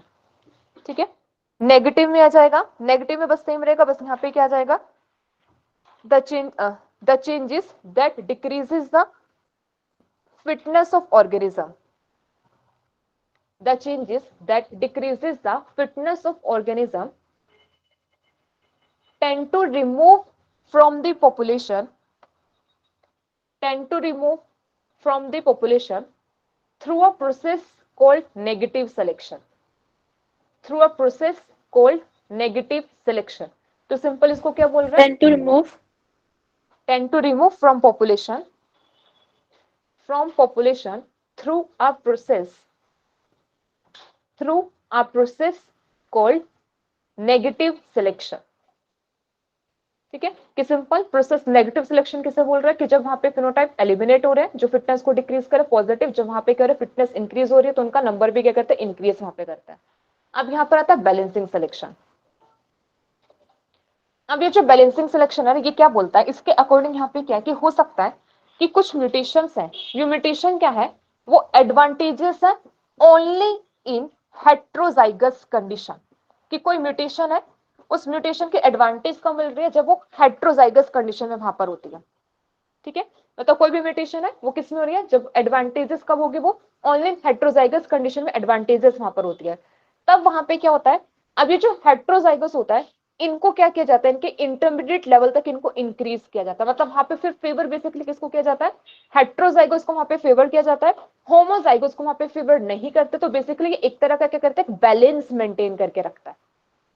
हेट्रोजाइगस में यहाँ पे देखो सिंपल, यहाँ पे बैलेंसिंग सिलेक्शन में सिंपल यहाँ पे क्या बोलता है कि यहाँ पे कुछ म्यूटेशंस है, वो म्यूटेशंस क्या कर रही है, हेट्रोजाइगस कंडीशन में एडवांटेज दे रही है, लेकिन होमोजाइगस कंडीशन में कोई भी एडवांटेज वहां पे नहीं देती है। तो उस टाइम पे वहां पे क्या होगा, इस हेट्रोजाइगस का नंबर क्या किया जाएगा, वहां पे इंक्रीज होगा, और होमोजाइगस का नंबर वहां पे मतलब इंक्रीज नहीं करेगा। मतलब बेसिकली वो फेवर किसको करेगा, हेट्रोजाइगस को फेवर करेगा, और ये फिर क्या करेगा, दोनों एलील की फ्रीक्वेंसी को क्या करेगा, बैलेंस वहां पे करेगा। क्योंकि हेट्रोजाइगस में क्या होगा, दोनों एलील प्रेजेंट होंगे ना, तो दोनों एलील वहां पे बैलेंस वहां पर होंगे। क्योंकि अगर किसी एक होमोजाइगोस को फेवर करेगा तो दूसरे वाले का क्या होगा, वहां पे डिक्रीज होगा ना। अब सिंपल बैलेंसिंग का मतलब क्या है कि दोनों एलील की फ्रीक्वेंसी को बैलेंस करके रखना। कि नेचुरल सिलेक्शन ऐसे भी काम करता है कि अगर कोई भी म्यूटेशन कैसे है, हेट्रोजाइगस कंडीशन में वहां पे क्या करिए, बेनिफिशियल है, होमोजाइगस कंडीशन में कोई भी एडवांटेज नहीं देती है, तो यहाँ पे सिंपल बैलेंसिंग यहाँ पर होते हैं। बैलेंसिंग जैसे कि दोनों एलील को वहां पे बैलेंस करके रखता है, कि उनका नंबर वहां पे कैसे रहता है, फ्रीक्वेंसी उनकी वहां पे इंक्रीज करती रहती है। ठीक है, इसको भी थोड़ा सा और डिटेल में भी करते हैं। इसकी पहले लिख लो, इसमें डेफिनेशन लिख लो इसकी। it may happen that mutation it may happen that mutation is advantageous only in heterozygous condition,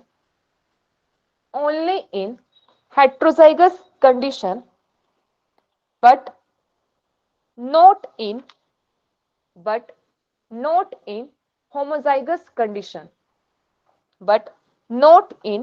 homozygous condition, such allele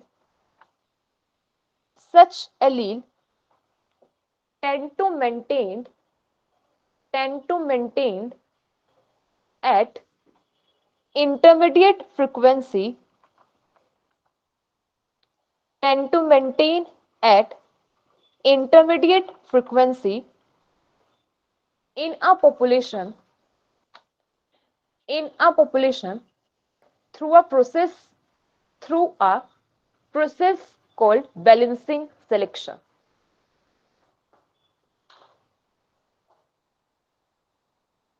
ठीक है, अब सिंपल देखो, जो बैलेंसिंग सिलेक्शन है वो किसी भी एक पर्टिकुलर एलील को फेवर नहीं करता। ठीक है, वो सिंपल क्या करता है, अगर पॉपुलेशन में दो या दो से ज्यादा कोई भी एलील प्रेजेंट है, उनकी फ्रीक्वेंसी को कांस्टेंट करके चलता है। बैलेंसिंग सिलेक्शन सिंपल क्या कह रहा है कि बैलेंसिंग सिलेक्शन में कि यहाँ पर एलील्स अगर टू और मोर एलील्स की इनकी फ्रीक्वेंसी को कांस्टेंट करके चलता है, कि किसी एक पर्टिकुलर एलील को मतलब सेलेक्ट नहीं करता, किसी एक पर्टिकुलर एलील को फेवर नहीं करता। क्योंकि हेट्रोजाइगस कंडीशन में क्या होगा, दो एलील होंगे ना, तो दोनों एलील को क्या करेगा, वहां पे कांस्टेंट वहां पे करके रखा, किसी पर्टिकुलर एलील को वहां पे फेवर नहीं करते। कि ऐसे नहीं कि सिर्फ एक पर्टिकुलर फेवर एलील को उसकी फ्रीक्वेंसी इंक्रीज कर रहा है, दूसरे को वहां पे क्या कर रहा है, डिक्रीज कर रहा है। इसको सिंपल बोलता है बैलेंस। मतलब एक तरह के बैलेंस मेंटेन करना, किसके एलील्स का बैलेंस यहाँ पे मेंटेन करके रखना किसी भी पॉपुलेशन में, कि एलील की जितने भी एलील्स है सबकी पॉपुलेशन को, सबकी फ्रीक्वेंसी को कांस्टेंट करके रखना। वो किसके थ्रू होता है, through the process of balancing selection. ठीक है, देखो जैसे ना पॉजिटिव सिलेक्शन है या फिर जो नेगेटिव सिलेक्शन है, पॉजिटिव सिलेक्शन में भी वहां पे क्या हो रहा है कि सिर्फ ऐसे फिनोटाइप या फिर ऐसे कैरेक्टर्स के सिलेक्शन हो रहे हैं जो क्या करता है, बेनिफिट वहां पे। तो मतलब कहीं ना कहीं वहां पे भी सिलेक्शन कैसे, एक पर्टिकुलर एलील की सिलेक्शन वहां पर हो रही है। नेगेटिव में क्या कर रहे हैं कि जो फिनोटाइप बेटर नहीं है, जो क्या कर रहा है वहां पे अडेप्टेशन नहीं दे रहे, सर्वाइवल नहीं दे रहे, उनकी वहां पे क्या एलिमिनेशन हो रही है। तो वहां पे भी कहीं ना कहीं एक पर्टिकुलर एलील या फिर एक पर्टिकुलर कैरेक्टर की एलिमिनेशन हो रही है। लेकिन यहाँ पर क्या हो रहा है, यहाँ पे इंटरमीडिएट लेवल पे जितने भी एलील्स है सबको क्या किया जा रहा है, मेंटेन किया जा रहा है। यहाँ पे किसी एक पर्टिकुलर एलील को फेवर नहीं किया जाता। तो नेचुरल सिलेक्शन ऐसे भी काम करता है कि यहाँ पे बैलेंसिंग सिलेक्शन भी होता है, कि नेचर यहाँ पे क्या करती है, एलील के फ्रीक्वेंसी को बैलेंस भी करके रखते हैं, कि वहां पे एक कांस्टेंट लेवल पे मेंटेन भी करके रखते हैं। प्रोसेस यहाँ पे कहते हैं बैलेंसिंग सिलेक्शन यहाँ पर आता है। ठीक है, बैलेंसिंग सिलेक्शन क्लियर है ना। हाँ, एग्जांपल भी करते हैं। बैलेंसिंग सिलेक्शन में ही ना हमारे पास यहाँ पर एक आता है हेट्रोजाइगस, मतलब बैलेंसिंग सिलेक्शन में दो चीजें हम यहाँ पे पढ़ते हैं। एक यहाँ पर हमारे पास आता है हेट्रोजाइगस एडवांटेज। जो बैलेंसिंग सिलेक्शन है ना, इसमें यहाँ पे दो चीजें इंक्लूड होती हैं। एक हमारे पास यहाँ पर आता है हेट्रोजाइगस एडवांटेज,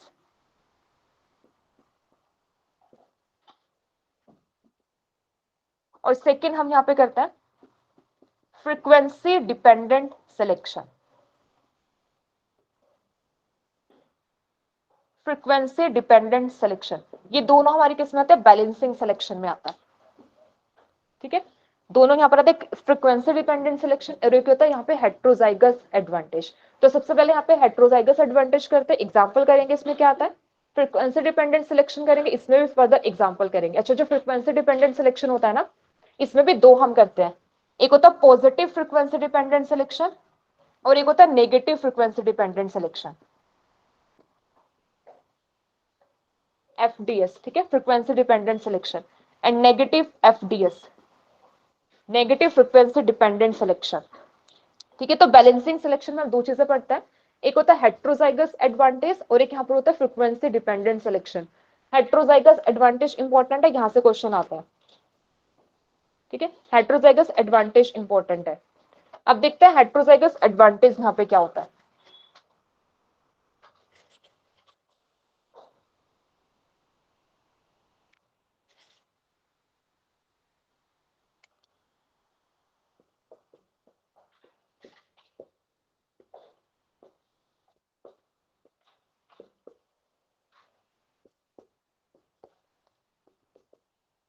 अब हेट्रोजाइगस एडवांटेज देखो, वैसे इसका ना नेम से इंडिकेशन है हेट्रोजाइगस एडवांटेज। हेट्रोजाइगस एडवांटेज का सिंपल मतलब क्या होगा कि जो हेट्रोजाइगोट्स होता है उनकी ज्यादा फिटनेस है देन दी होमोजाइगस, तभी तो उसको क्या बोल रहा है, हेट्रोजाइगस एडवांटेज। मतलब हेट्रोजाइगस क्या कर रहा है, कुछ ना कुछ एडवांटेज दे रहा है, एडवांटेज के उनके फिटनेस को इंक्रीज करता है। ठीक है, हेट्रोजाइगस क्या कर रहा है, फिटनेस को इंक्रीज करता है देन दी होमोजाइगस, इसको सिंपल क्या बोल रहा है, हेट्रोजाइगस एडवांटेज। जैसे हमने बैलेंसिंग सिलेक्शन में पढ़ा, वहां पे भी तो अभी तक ये देखा ना कि वहां पे अगर म्यूटेशन किस में हो रही है, हेट्रोजाइगस कंडीशन में म्यूटेशन है तो वो क्या करेगा, बेनिफिशियल है। एडवांटेजेस म्यूटेशन किस में हो रही है, हेट्रोजाइगस कंडीशन में, तो वो उसका नंबर कैसा रहेगा, मेंटेन रहेगा पॉपुलेशन में। होमोजाइगस में अगर वो नहीं है तो होमोजाइगस को मेंटेन नहीं करेंगे, किसको मेंटेन करेगा, हेट्रोजाइगस को। इसी को बस हम किस में डिटेल में पढ़ लेते हैं, हेट्रोजाइगस एडवांटेज में, कि हेट्रोजाइगस एडवांटेज सिंपल यहाँ पे क्या कर रहा है, यहाँ पे हेट्रोजाइगस की फिटनेस यहाँ पे कहते हैं ज्यादा होता है देन दी होमोजाइगस। हमें एक चीज यहाँ पे ये और बोल सकते हैं कि जो हेट्रोजाइगस एडवांटेज होता है ये बेसिकली यहाँ पे क्या होता है, ये है यहाँ पे स्टेबलाइजिंग सिलेक्शन। अभी जो हमने 3 मोड ऑफ सिलेक्शन किए उन 3 में से हम स्टेबलाइजिंग सिलेक्शन बोल सकते हैं हेट्रोजाइगस एडवांटेज को। क्यों बोल सकते हैं, क्योंकि यहाँ पर किसकी सिलेक्शन यहाँ पर हो रही है, जो हेट्रोजाइगस है मतलब जो इंटरमीडिएट है उनकी सिलेक्शन यहाँ पर, तो ये किसके अंडर आ सकता है, स्टेबलाइजिंग सिलेक्शन में यहाँ पर ये आ सकता है। ठीक है, अब एक चीज जो यहाँ पे इंपॉर्टेंट होती है ना, अभी जो हेट्रोजाइगस एडवांटेज होता है ये बेसिकली एक्ट करता है, it act on genotype. Heterozygous advantage किसके ऊपर काम करता है, जीनोटाइप के ऊपर काम करता है। लेकिन जो हमने नेचुरल सिलेक्शन पढ़ा था ना, नेचुरल सिलेक्शन हमारा फिनोटाइप के ऊपर एक्ट करता है, लेकिन जो हेट्रोजाइगस एडवांटेज है ये किसके ऊपर, जीनोटाइप। क्योंकि हेट्रोजाइगस कंडीशन तो हमें जीनोटाइप लेवल पे देखने को मिलेगी ना, हमें फिनोटाइपिक लेवल पे तो देखने को मिल ही नहीं सकती। ठीक है, तो यहाँ पे एडवांटेज किसको है, हेट्रोजाइगस कंडीशन में यहाँ पे एडवांटेज होती है और ये जीनोटाइप लेवल पर यहाँ पर होता है। ठीक है, इसका बहुत फेमस एग्जाम्पल, बहुत इंपॉर्टेंट, मतलब कॉमनली सबको पता भी होता है, एग्जाम्पल इसमें आता है sickle cell anaemia. Sickle cell anaemia, अब सिकल सेल एनीमिया में क्या होता है, 3 कंडीशन यहाँ पर होंगी। एक यहाँ पे क्या होगा, एचबीएस हीमोग्लोबिन, यहाँ पे क्या होगा, मतलब यहाँ पे डिसीज होगी कौन सी, सिकल सेल एनीमिया यहाँ पर होगी। ठीक है, एक यहाँ पे होगा एचबीएस होगा, एचबीए, ये कंडीशन यहाँ पे क्या है, हेट्रोजाइगस कंडीशन यहाँ पर होगी। यहाँ पर आ जाएगा एचबीए, ये यहाँ पे क्या कंडीशन होगी, नॉर्मल कंडीशन यहाँ पर होगी। अब देखो, अब जो सिकल सेल एनीमिया जिनको होगा उनकी तो वैसे ऑटोमेटिकली डेथ ही होने वाली है। ठीक है, उनकी तो सिलेक्शन वैसे भी नहीं होगी और ये यहाँ पे कैसे नॉर्मल यहाँ पर होंगे। बट अभी जो हेट्रोजाइगस कंडीशन है ये क्या करती है, यहाँ पे इंडिविजुअल को एडवांटेज देती है। क्या एडवांटेज देती है, मलेरिया से प्रोटेक्ट करती है। हेट्रोजाइगस कंडीशन यहाँ पे क्या देती है, मलेरिया से यहाँ पे प्रोटेक्ट करते हैं। तो अब नेचर किसको सिलेक्ट यहाँ पे करती है, हेट्रोजाइगस जीनोटाइप, मतलब इसकी सिलेक्शन यहाँ पर हो रही है। तो इसको सिंपल यहाँ पे क्या बोल रहा है, हेट्रोजाइगस एडवांटेज से बोल रहे हैं कि यहाँ पे हेट्रोजाइगस कंडीशन में क्या मिल रही है, एडवांटेज मिल रही है। और हेट्रोजाइगस यहाँ पे क्या करता है, फिटनेस को ज्यादा देता है, मतलब इंक्रीज करता है फिटनेस को देन दी होमोजाइगस। ठीक है, अब यहाँ पे जैसे हेट्रोजाइगस कंडीशन में यहाँ पे होता है मलेरिया, मतलब ऐसे मतलब इंडिविजुअल्स को मलेरिया यहाँ पर नहीं होता। ठीक है, अच्छा कहाँ पे देखने को कॉमन कहाँ पर होता है, अफ्रीका में। अफ्रीका। हाँ, अच्छा ये बताओ ऐसा होता कि मलेरिया क्यों नहीं होता है, The shape की वजह से, plasmodium shape, प्लाज्मोडियम की शेप नहीं, प्लाज्मोडियम की शेप नहीं चेंज होगी। मैम आरबीसी की शेप चेंज हो जाती है जिसकी हाँ। वजह से उनमें एसेक्सुअल रिप्रोडक्शन नहीं हो पाती है। नहीं हो पाता।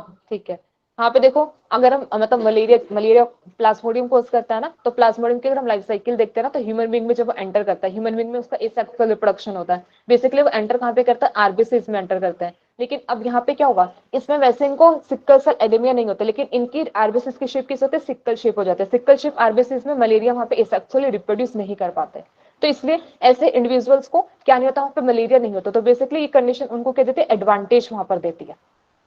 ठीक है, तो ये सिंपल यहाँ पे किसका एग्जांपल आता है, हेट्रोजाइगस एडवांटेज का यहाँ पर आता है। ठीक है, बस एक चीज इंपॉर्टेंट है, हेट्रोजाइगस एडवांटेज जीनोटाइप के ऊपर एक्ट करता है, ये फिनोटाइप के ऊपर नहीं, जीनोटिपिक लेवल पे एक्ट करता है, जो हेट्रोजाइगस एडवांटेज यहाँ पर होता है। नेचुरल सिलेक्शन हमारा फिनोटिपिक लेवल पे हमने किया, तो नेचुरल सिलेक्शन का एक फेट हम यहाँ पे कर रहे हैं, बैलेंसिंग सिलेक्शन। बैलेंसिंग सिलेक्शन में यहाँ पर क्या है, हेट्रोजाइगस एडवांटेज यहाँ पर आ रही है।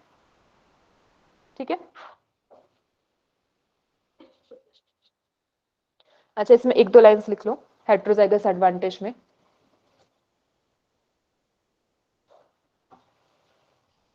heterozygotes have heterozygotes have greater fitness than both kinds of homozygotes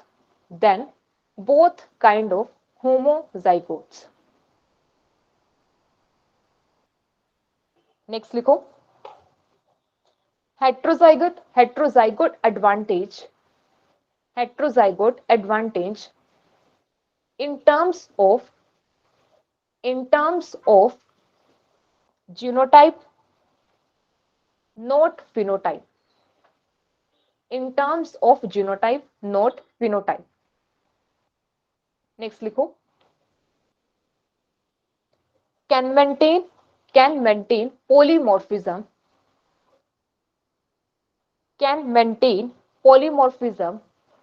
when heterozygotes is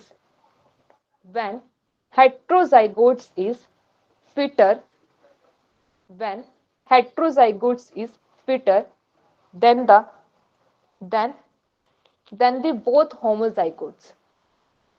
than both homozygotes. अच्छा, पॉलीमॉर्फिज्म को कैसे मेंटेन करेगा ये? पॉलीमॉर्फिज्म का मतलब क्या होता है? Different forms. जैसे अब हेट्रोजाइगस है, हेट्रोजाइगस का वहां पे रिप्रोडक्शन होगा, तो वहां पे क्या बनेंगे, होमोजाइगस बनेंगे, वहां पे हेट्रोजाइगस बनेंगे। होमोजाइगस में भी वहां पे दोनों कंडीशन आ सकते हैं, डोमिनेंट वाली भी आ सकती है, रिसेसिव वाली भी। लेकिन अगर सिर्फ होमोजाइगस होगा तो वहां पे पॉपुलेशन कैसे देखने को मिलेगी, होमोजाइगस ही पॉपुलेशन आएगी। तो वेरिएशन बेसिकली रहता है, पॉलीमॉर्फिज्म को मेंटेन यहाँ पे करता है। ठीक है, ये सिंपल यहाँ पर होता है हेट्रोजाइगस एडवांटेज। अब नेक्स्ट करते हैं फ्रीक्वेंसी डिपेंडेंट सिलेक्शन।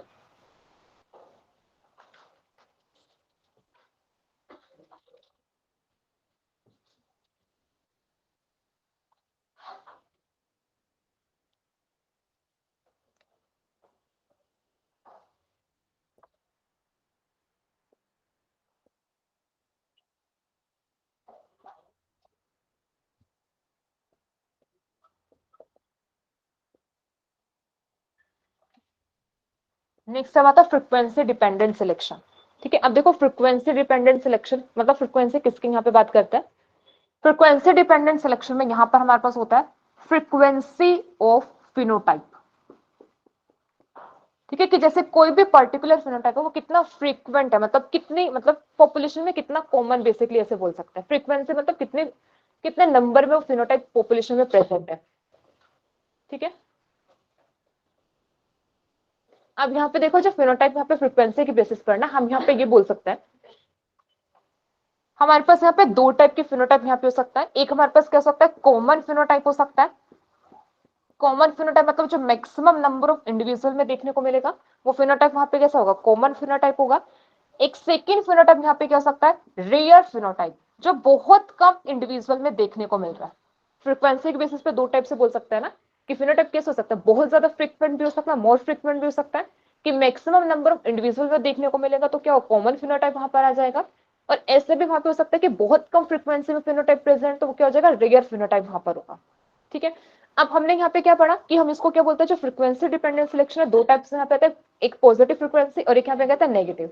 अब जब क्या होता है, अब ये जब कॉमन फिनोटाइप यहाँ पे किसमें मतलब किसमें रोल प्ले करता है, in increasing the fitness of population. जब कॉमन फिनोटाइप की वजह से किसी भी पॉपुलेशन की फिटनेस इंक्रीज होती है। जैसे यहाँ पे ये किस में हेल्प कर रहा है, ये किस में रोल प्ले कर रहा है, ये फिटनेस को इंक्रीज करने में यहाँ पे रोल प्ले करता है। तो इस टाइप के सिलेक्शन को हम बोलते हैं पॉजिटिव फ्रीक्वेंसी डिपेंडेंट सिलेक्शन। ठीक है, कि जैसे एक एक क्या है, एक फिनोटाइप है जो मैक्सिमम नंबर ऑफ इंडिविजुअल में देखने को मिल रहा है, और वो फिर उनको हेल्प करे उनकी फिटनेस को इंक्रीज करने में, पूरी की पूरी पॉपुलेशन के सर्वाइवल में वो हेल्प करे, पूरा पूरा जो फिनोटाइप वहां पर होगा। तो इस टाइप के सिलेक्शन को यहाँ पे क्या बोलता है, पॉजिटिव फ्रीक्वेंसी डिपेंडेंट, कि मतलब कॉमन फिनोटाइप कंट्रीब्यूट करता है किसमें, उनके फिटनेस को इंक्रीज करने में। ठीक है, अब यहाँ पे अपोजिट होगा, अब यहाँ पे जो रियर फिनोटाइप होगा, रियर फिनोटाइप यहाँ पे कंट्रीब्यूट करेगा क्या करने में, यहाँ पे फिटनेस को इंक्रीज करने में। क्या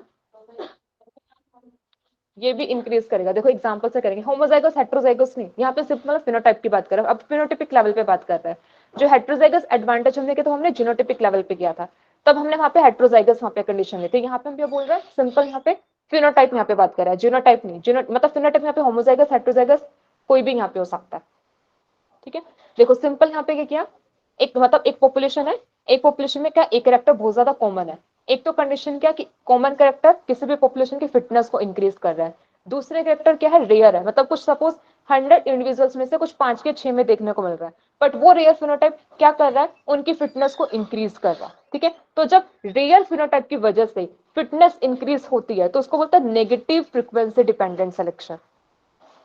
ठीक है, अब इसका एग्जांपल भी करेंगे। ठीक है, देखो बस अभी इतना समझो कि यहाँ पे पॉजिटिव और नेगेटिव का मतलब कैसे बोल रहे हैं।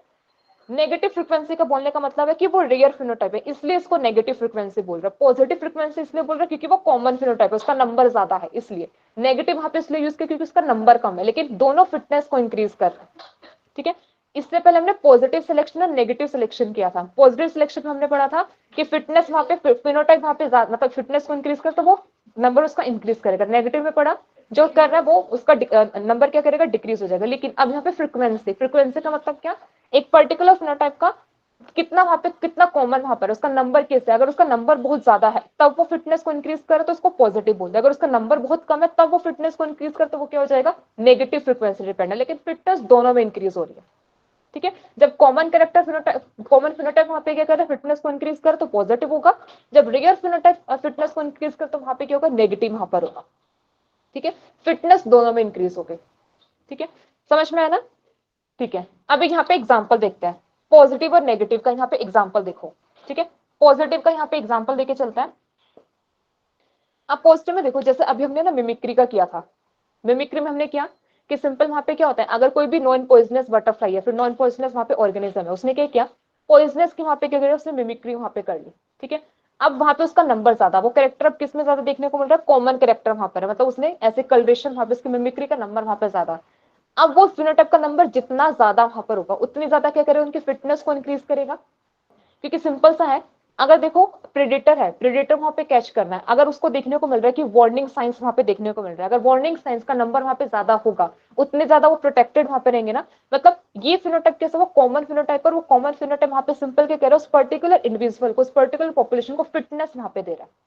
ठीक है, ये किस में आ जाएगा, ये आ जाएगा पॉजिटिव फ्रीक्वेंसी डिपेंडेंट में, कि यहाँ पे जितना ज्यादा कॉमन फिनोटाइप होगा, कॉमन फिनोटाइप वहां पे क्या कर रहा है, मतलब जितना ज्यादा उसका नंबर वहां पे ज्यादा होगा उतने ज्यादा उसको क्या मिल रही है, फिटनेस उनकी इंक्रीज हो रही है। ठीक है, ये पॉजिटिव में आएगा। अब नेगेटिव में देखो, अब नेगेटिव में हम यहाँ पे देखते हैं, हमारे पास एक होस्ट और पैरासाइट है। ठीक है, पैरासाइट किसको हार्म कर रहा है, होस्ट को वहां पे हार्म कर रहा है। सपोज वहां पे क्या है, कुछ हमारे पास मतलब कुछ 20 होस्ट है जिसके ऊपर पैरासाइट क्या कर रहा है, वहां पे हार्म कर रहा है।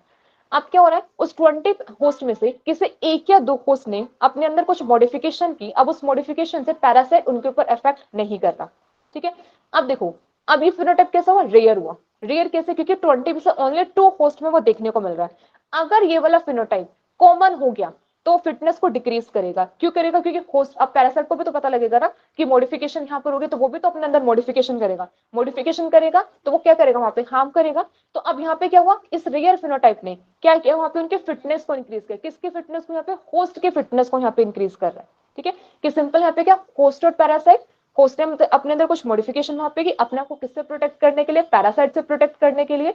अगर ये मतलब ये जो फिनोटाइप है रेयर रहेगा तब भी फिटनेस इंक्रीज होगी, अगर ये वाला फिनोटाइप कॉमन होगा तब उनकी फिटनेस इंक्रीज नहीं होगी, फिटनेस वहां पे क्या हो जाएगी, डिक्रीज वहां पर हो जाएगी। ठीक है, यही देखो यही चीज चलती रहती है कि होस्ट अपने अंदर क्या करता है, मॉडिफिकेशन करता है, तो फिर वहां पे इसको किसको भी करनी पड़ती है, पैरासाइट को भी करनी पड़ती है, और ये रेस ऐसे ही चलती रहती है। सेम ऐसे प्रेडेटर प्रे में भी होता है। अब प्रे ने क्या किया, अपने कुछ ऐसे एडेप्टेशन कर ली, किसको, अपने आप को प्रोटेक्ट करने के लिए, किससे, प्रेडेटर से। अब ऐसे यहाँ पे अगर ये कैरेक्टर रेयर रहेगा तब तक तो क्या होगा, प्रे बचता रहेगा। लेकिन जैसे ये कॉमन हो गया, प्रेडेटर भी तो सीख लेगा ना उस मतलब उस फिनोटाइप से वहां पे करने के लिए, उसको कैच करने के लिए, तो फिनोटाइप कॉमन होगा, तो फिटनेस को क्या करेगा, वो डिक्रीज वहां पे करेगा। तो अब इसलिए यहाँ पे बोला कि जब रेयर फिनोटाइप किस में हेल्प करता है, फिटनेस को इंक्रीज करने में, तो उसको सिंपल क्या बोलता है, नेगेटिव फ्रीक्वेंसी डिपेंडेंट सिलेक्शन। जब कॉमन फिनोटाइप हेल्प करते हैं फिटनेस को इंक्रीज करने में, उसको क्या बोलते हैं, पॉजिटिव फ्रीक्वेंसी डिपेंडेंट सिलेक्शन। ठीक है, और यही फिट होता है नेचुरल सिलेक्शन के, कि ऐसा जरूरी नहीं है कि हमेशा जो कैरेक्टर सबसे ज्यादा प्रेजेंट होगा, कॉमन होगा, वही फिटनेस को इंक्रीज करता है। ऐसे भी कैरेक्टर्स होते हैं जो रेयर होता है, वो भी क्या करता है, फिटनेस को इंक्रीज वहां पे करते हैं। ठीक है, इसको हम यहाँ पे बढ़ते हैं पॉजिटिव फ्रीक्वेंसी डिपेंडेंट में और नेगेटिव फ्रीक्वेंसी डिपेंडेंट सिलेक्शन।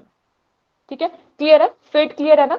अब देखो एग्जाम में जो क्वेश्चन आता है ना, वो ऐसी कंडीशन बन के आएंगे, कोई भी हाइपोथेटिकल वहां पे दे देंगे, पूरा सिनेरियो बना देंगे कि ऐसे ऐसे करके वहां पे सिलेक्शन हो रही है, ऐसे करके वहां पे फिटनेस इंक्रीज करे फिर डिक्रीज करे, कोई भी फिनोटाइप है वो कॉमन है या फिर रेयर है, तो फिर वहां पे बताना होगा कि कौन से टाइप का सिलेक्शन यहाँ पर हो रहा है, पॉजिटिव फ्रीक्वेंसी डिपेंडेंट सिलेक्शन है या फिर नेगेटिव फ्रीक्वेंसी डिपेंडेंट सिलेक्शन है। ऐसे ही कंडीशन वहां पे बन के आएंगे। ठीक है, तो इसमें ना एक दो पॉइंट्स लिख लो, मतलब ऐसे ही कर लेना, एक तरफ पॉजिटिव फ्रीक्वेंसी डिपेंडेंट लिख लेना, एक तरफ यहाँ पे नेगेटिव फ्रीक्वेंसी डिपेंडेंट लिख लेना।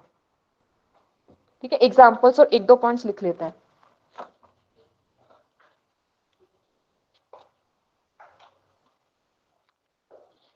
पॉजिटिव फ्रीक्वेंसी डिपेंडेंट में लिखो, it occurs when the more common it occurs when the more common a variant in a population, when a more common variant in a population, variant या फिर character भी कर सकते हो, variant in a population, the higher in fitness, the higher in fitness। Next लिखो इसमें, common phenotype has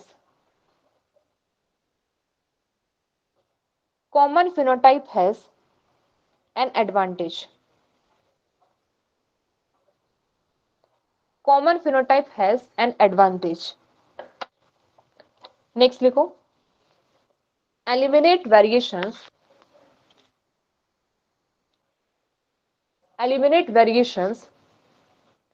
from the population। अच्छा, variations को कैसे एलिमिनेट करेगा, क्योंकि यहाँ पे फेवर कौन सा रहा, कॉमन फिनोटाइप, कॉमन ही फिनोटाइप फेवर हो रहा है ना, तो सिर्फ एक ही कैरेक्टर बार बार देखने को मिलेगा, उसी की फिटनेस, वही फिटनेस इंक्रीज करे, सिलेक्शन उसी की वहां पर होगी, तो एक ही कैरेक्टर बस वही कॉमन होगा। ठीक है, नेक्स्ट इसमें एग्जाम्पल लिखो, पॉजिटिव में एग्जाम्पल लिखो, prey warning signs, prey with warning coloration, to show their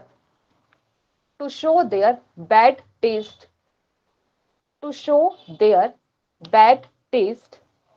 and toxicity, the prey gain the most benefit,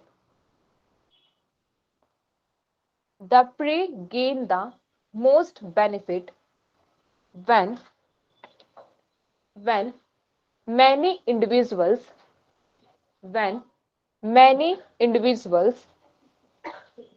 having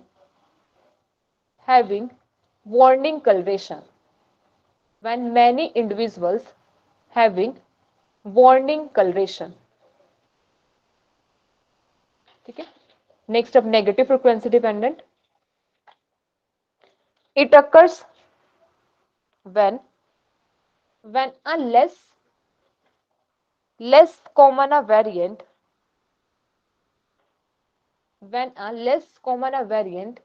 in a population,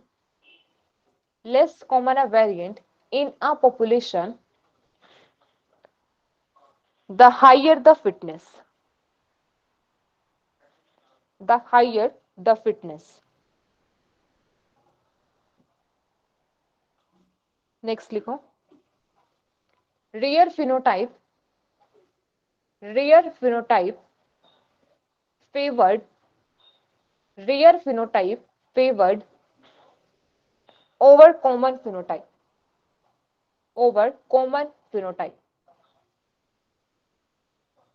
Rare phenotype favored over common phenotype.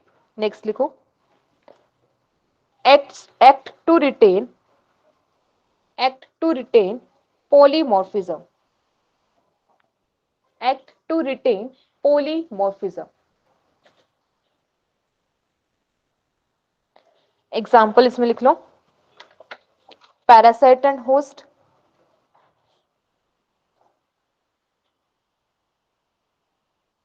Parasite and host. अच्छा इसमें एक आता है, next लिखो red queen hypothesis इन को evolution. Red queen hypothesis इन को evolution. Red queen hypothesis. अच्छा जो हम ये प्रेडेटर प्रे का भी कर रहे थे ना, रेड क्वीन, ठीक है, जो अब हम ये कर रहे थे होस्ट पैरासाइट का ना, कि पैरासाइट में कुछ भी मॉडिफिकेशंस होती हैं तो उसके बाद फिर क्या होगा वहां पे, नहीं होस्ट में कुछ भी मॉडिफिकेशंस होंगे तो पैरासाइट को भी कुछ ना कुछ वहां पे मॉडिफिकेशन करनी होगी. इसको एक्सप्लेन किया गया था रेड क्वीन हाइपोथेसिस के थ्रू. एवोल्यूशनरी आर्म रेस इसे बोलते हैं. ठीक है, हाँ एवोल्यूशनरी आर्म रेस इसे बोलता है. ठीक है, मतलब इसमें सिंपल ये बोला गया था कि मतलब एक स्पीशीज को क्या करना पड़ता है, अगर एक स्पीशीज वहां पे इवॉल्व कर रही है तो दूसरे को भी वहां पे क्या करना पड़ेगा, इवॉल्व करना पड़ेगा इन ऑर्डर टू सर्वाइव. ठीक है, सर्वाइव करने के लिए, इसलिए इसको को एवोल्यूशन में बोलता है ना, कि साथ साथ एवोल्यूशन मतलब इवॉल्व करना वहां पे ना, को एवोल्यूशन से बोलता है. मतलब एक तरह से इसको ना एक बोला गया कि एक दौड़ यहाँ पे लग रही है कि एक इंडिविजुअल अगर अपने अंदर मतलब कुछ भी चेंजेस लेके आता है तो दूसरे को भी वहीं पे क्या करना पड़ेगा, चेंजेस करना पड़ेंगे, अदरवाइज वो क्या हो जाएगा, वहां पे एलिमिनेट हो जाएगा. ठीक है, अदरवाइज वो सर्वाइव नहीं कर पाएगा. ठीक है, एक आर्म रेस यहाँ पे चलती है, जैसे होस्ट और पैरासाइट के बीच में चल रहा है, प्रेडेटर प्रे के बीच में चल रही है, ऐसे यहाँ पे प्लांट और पॉलिनेटर्स के बीच में भी सेम ऐसे चलते हैं, यहाँ पे एक आर्म रेस यहाँ पे चल रही है. ठीक है, तो यहाँ तक हमारा नेचुरल सिलेक्शन कंप्लीट होता है. ठीक है, नेचुरल सिलेक्शन के मोड यहाँ पर है, 3 मोड्स यहाँ पर आता है.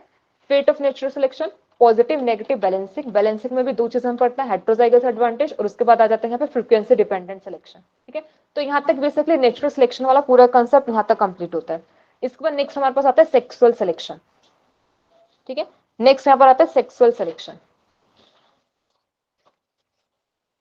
तो बेसिकली यहाँ तक जो था ना, मतलब थ्योरीज जो थी, मतलब जो लैमार्क ने बताया, डार्विन ने बताया, ठीक है, म्यूटेशन थ्योरी, फिर उसके बाद नेचुरल सिलेक्शन वगैरह, ये सब कंप्लीट होगा.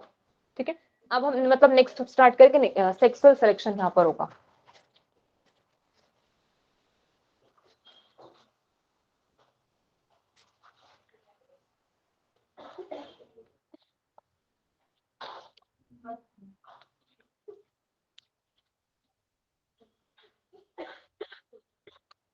बस स्टैंड पे है.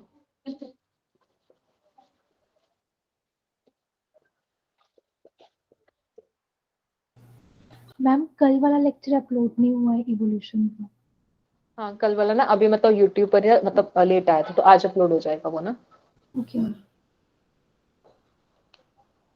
चलो नेक्स्ट अब यहाँ पर आता है sexual selection.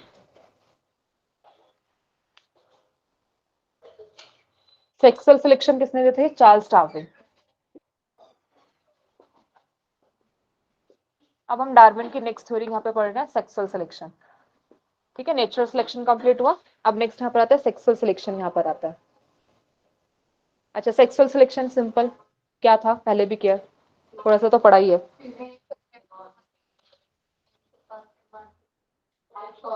The males were given more advantage than females in terms of phenotypes. ठीक है, Female can choose the male. Female can choose the male. ठीक है,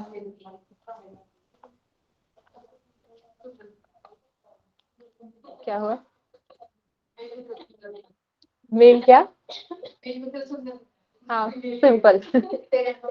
मेल को सिर्फ सुंदर दिखना है, चूज तो किसने करना है, फीमेल नहीं करना है.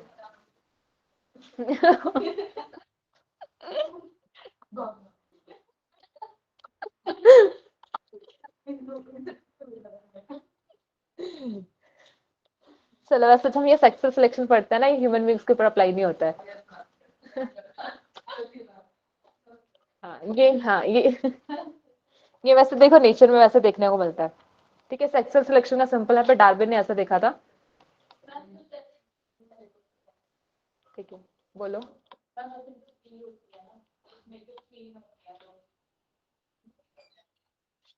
तो वहां पे देखो क्वीन सिंगल है ना, एक क्वीन है, वो क्या करती है वहां पे अपने किसके साथ वहां पे कर रही है, उनके साथ, मतलब मल्टीपल मेल के साथ वहां पे करती है। वैसे जो क्वीन वाला कंसेप्ट आता है ना, हमारे यू सोशल इंसेक्ट में आ जाता है, यू सोशल में वहां पे पड़ता है, वो चीज ऐसा होता है, ठीक है। देखो सेक्सुअल सिलेक्शन में सिंपल यहाँ पे क्या होता है कि यहाँ पे क्या मतलब बेसिकली वैसे मेल होता है, बट यहाँ पे क्या करना पड़ता है कि जो मेल होते हैं ना, उनको क्या देखना पड़ता है, अट्रैक्टिव होता है या फिर उनके पास कुछ ऐसे बेटर फिनोटाइप होता है जो उनकी मीटिंग सक्सेस को इंक्रीज करता है, ठीक है। अब यहाँ पर जो सिलेक्शन होगा ना, अब ये सिलेक्शन इनके सर्वाइवल के ऊपर नहीं होगा, यहाँ पर सिलेक्शन इनकी मीटिंग सक्सेस पर होता है कि जिसके पास जितने बेटर फिनोटाइप हो गए उसकी उतनी ज्यादा मीटिंग सक्सेस यहाँ पर हो गया, ठीक है। सेक्सुअल सिलेक्शन में सर्वाइवल के ऊपर नहीं आता। देखो जैसे अभी मेल है, मेल की वहां पे उसके पास अगर बेटर फिनोटाइप हो, बेटर फिनोटाइप के करे तो उसकी मीटिंग सक्सेस को इंक्रीज करता है, इवन वो उसके सर्वाइवल को डिक्रीज वहां पे करता है, कुछ ना कुछ डिसएडवांटेज के साथ वहां पर आता है, ठीक है। तो सेक्सुअल सिलेक्शन सर्वाइवल पे एक्ट नहीं करते, किसके ऊपर एक्ट करते हैं कि यहाँ पर क्या होती है, मीटिंग सक्सेस यहाँ पे इंक्रीज होती है, ठीक है। अब इसमें देखो एक चीज ऐसे, एक तो हम ये कंसेप्ट यहाँ पे पढ़ते हैं कि जो यहाँ पे मेल होता है, मेल यहाँ पे कैसे कहते हैं ज्यादा बेटर अट्रैक्टिव होता है, बट यहाँ पे ऐसा हर एक केस में नहीं होता, हम ऐसे भी कुछ केसेस देखेंगे कि जहाँ पर क्या करते हैं मेल चूज करते हैं फीमेल को, बट वो बहुत रेयर फिनोमेना होता है। कॉमन ऐसा ही रहता है कि मेल यहाँ पे क्या करते हैं अट्रैक्टिव होता है और फीमेल क्या करते हैं वहाँ पे चूज करते हैं, फीमेल अट्रैक्टिव भी नहीं होता बट फिर भी वो किसको चूज करते हैं, मतलब वहां पे सिलेक्शन किसके पास होती है कि फीमेल वहां पे चूज करती है।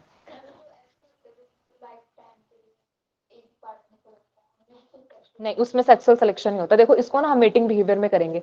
मेटिंग बिहेवियर में ना हमारे पास दो टाइप बेसिकली होते हैं, एक मोनोगैमस होता है, एक पॉलीगैमस होता है।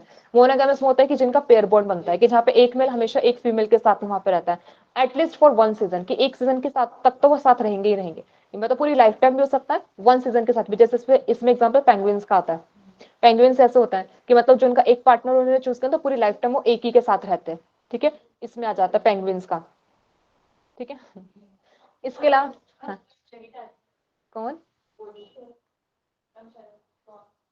स्वैन, हाँ हाँ, ये भी मतलब बहुत सारे एग्जांपल्स आ जाते हैं कि जो किसमें आता है, उसमें मोनोगैमस में, वो चीज मोनोगैमस में होता है। अब ये जो हमारे पास सेक्सुअल सिलेक्शन का फिनोमेना होता है ना, ये पॉलीगैमस में देखने को मिलता है कि जहाँ पे एक मेल मल्टीपल फीमेल के साथ मतलब पार्टनर्स होते हैं, ऐसे यहाँ पे मतलब मल्टीपल फीमेल के मल्टीपल, एक फीमेल के मल्टीपल मेल हो सकते हैं, ठीक है, एक मेल के वहां पे मल्टीपल फीमेल पार्टनर वहां पे हो सकते हैं, वहां पे देखने को मिलता है सेक्सुअल सिलेक्शन, ठीक है।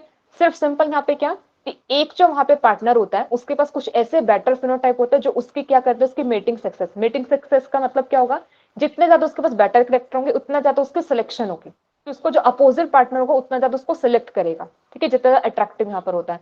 अब इसी में ना यहाँ पर ना कोर्टशिप डिस्प्ले भी आता है। कोर्टशिप डिस्प्ले में ना ऐसा होता है कि यहाँ पे क्या करते हैं, जैसे फीमेल है, फीमेल को क्या करना है, मेल को चूज करना है। अब सिंपल क्या करता है, अब हर एक मेल ये चाहता है कि फीमेल उन्हें चूज करे, ठीक है, इसलिए वो क्या करता है वहां पे अपने कैरेक्टर्स को डिस्प्ले करते हैं, उससे बोलता है कोर्टशिप डिस्प्ले करना, कि अपने कैरेक्टर्स को वहां पे दिखाना फीमेल को अट्रैक्ट करने के लिए, तो वहां पे कोर्टशिप डिस्प्ले करेंगे, फिर फीमेल जिससे ज्यादा अट्रैक्ट होती है फिर फीमेल उसी के साथ जाते हैं। कोर्टशिप डिस्प्ले में ऐसा भी हो सकता है कि जो दोनों मतलब है वो क्या कर सकता है, वहां पे कॉम्पिटिशन भी हो सकता है उनके बीच में।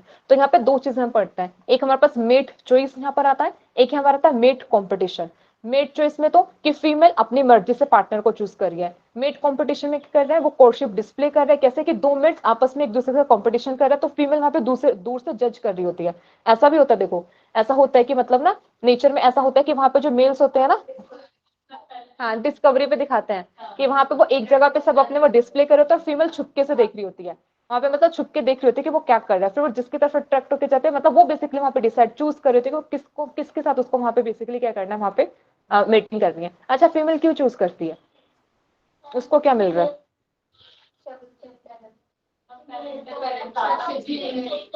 अच्छे जीन्स मिल रहे हैं, पीकॉक, हाँ पीकॉक एग्जाम्पल इससे में ही आता है। हाँ जैसे फीमेल है, हाँ अब फीमेल फीमेल इसलिए सिलेक्ट करती है क्योंकि फीमेल ये चाहते हैं कि उनकी ऑफस्प्रिंग में एक अच्छा जीन जाए, तो जितने ज्यादा उसके पास क्या होंगे, अच्छे कैरेक्टर होंगे, उतना अच्छा उसके पास जीन होगा, और उसी जीन को वो क्या चाहते हैं कि उसके आगे उसमें जाए, मतलब ऑफस्प्रिंग में जाए, ठीक है, इसलिए वहां पे करती है। और फीमेल चूज इसलिए होती है क्योंकि फीमेल को पेरेंटल केयर कर रहे हो तो सब कुछ फीमेल को करना था, इसलिए फीमेल अपनी मतलब वो करते कि हाँ कि उसी को एनर्जी भी सब कुछ मतलब वो ये अपनी डिवोट करते, तो इसलिए फीमेल चूज ही वहां पर होती है, मेल नहीं चूज करते वहां पे, ठीक है। अच्छा, एक चीज इसमें हम ये, एक और चीज हम इसमें ये पढ़ेंगे, इसमें हैंडीकैप प्रिंसिपल आता है। हैंडीकैप प्रिंसिपल सिंपल ये होता है कि जैसे ना अब मेल है, मेल को वहां पे क्या मिल रहा है, अट्रैक्टिव कैरेक्टर्स उसके पास है, ठीक है, लेकिन वो कुछ ना कुछ कैरेक्टर उसके डिसएडवांटेज के साथ भी आता है। डिसएडवांटेज मतलब हो सकता है कि उसके सर्वाइवल को भी डिक्रीज वहां पे करे। अब जैसे पीकॉक है, अब पीकॉक के पास क्या इतने सुंदर, मतलब उसके वहां पे पंख वगैरह होंगे जिससे वो अट्रैक्ट तो कर पाएगा, पीकॉक टेल जिसे बोलते हैं, अच्छी तो होगी, लेकिन वो उसको फ्लाइट करने में नहीं हेल्प करती। जैसे प्रेडेटर रहेगा, प्रेडेटर को भी वो अट्रैक्ट वहां पे करेगी, तो वो कहीं ना कहीं क्या करता है, मतलब मेटिंग सक्सेस तो इंक्रीज करे, बट कहीं ना कहीं डिसएडवांटेज के साथ आता है। तो इसलिए ना इसको क्या बोला गया, इसको बोला कि ऐसे जो मेल्स होते हैं वो हैंडीकैप मेल्स होते हैं। हैंडीकैप मेल्स के इनके पास कैरेक्टर्स तो अच्छे हैं, लेकिन ये कहीं ना कहीं इनके सर्वाइवल को भी डिक्रीज करते हैं, ठीक है, ये अपने आप को प्रोटेक्ट नहीं कर सकते। हाँ, जैसे डियर के एंटलर्स वहां पर आता है, सेम वो भी ऐसा ही होता है कि वो भी क्या कर पाएगा, कहीं ना कहीं उनको क्या करते हैं, डिसएडवांटेज वहां पर देते हैं ना।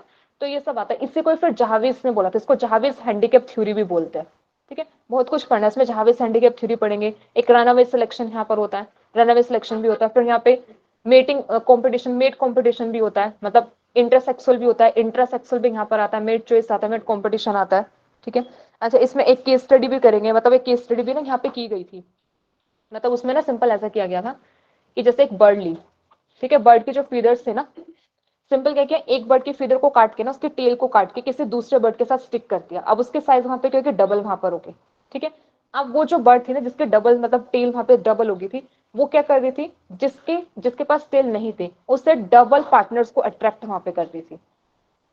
समझ लो, एक ऐसा एक्सपेरिमेंट किया गया सिंपल, एक बर्ड ली ना, क्या किया, दूसरे बर्ड के टेल को काट के ना उसकी ग्लू के साथ उसके साथ स्टिक कर दिया, तो उसकी टेल अब लंबी होगी ना, आर्टिफिशियली बेसिकली ऐसे किया, ठीक है।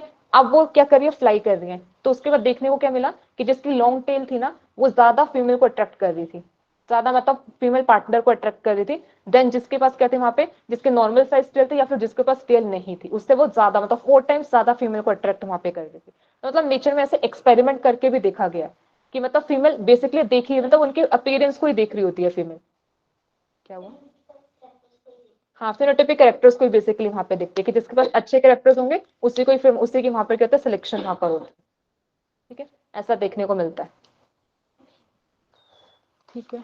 नेचुरल सिलेक्शन फिर कल ही स्टार्ट करते हैं, oh sorry, sexual selection, natural selection हमारा हो चुका है और नहीं बचा है। सेक्सुअल सिलेक्शन इसी से फिर रिलेटेड ना आगे मेटिंग सिस्टम करेंगे, जैसे ये मोनोगैमस ये सब वगैरह ना, ये सब आएगा, ये करेंगे। तो बेसिकली जो ये थ्योरीज थे ना, नेचुरल सिलेक्शन ये सब वगैरह, ये सब कंप्लीट हो गया। अब थोड़ा सा नेक्स्ट पार्ट यहाँ पे स्टार्ट हो रहा है, ठीक है।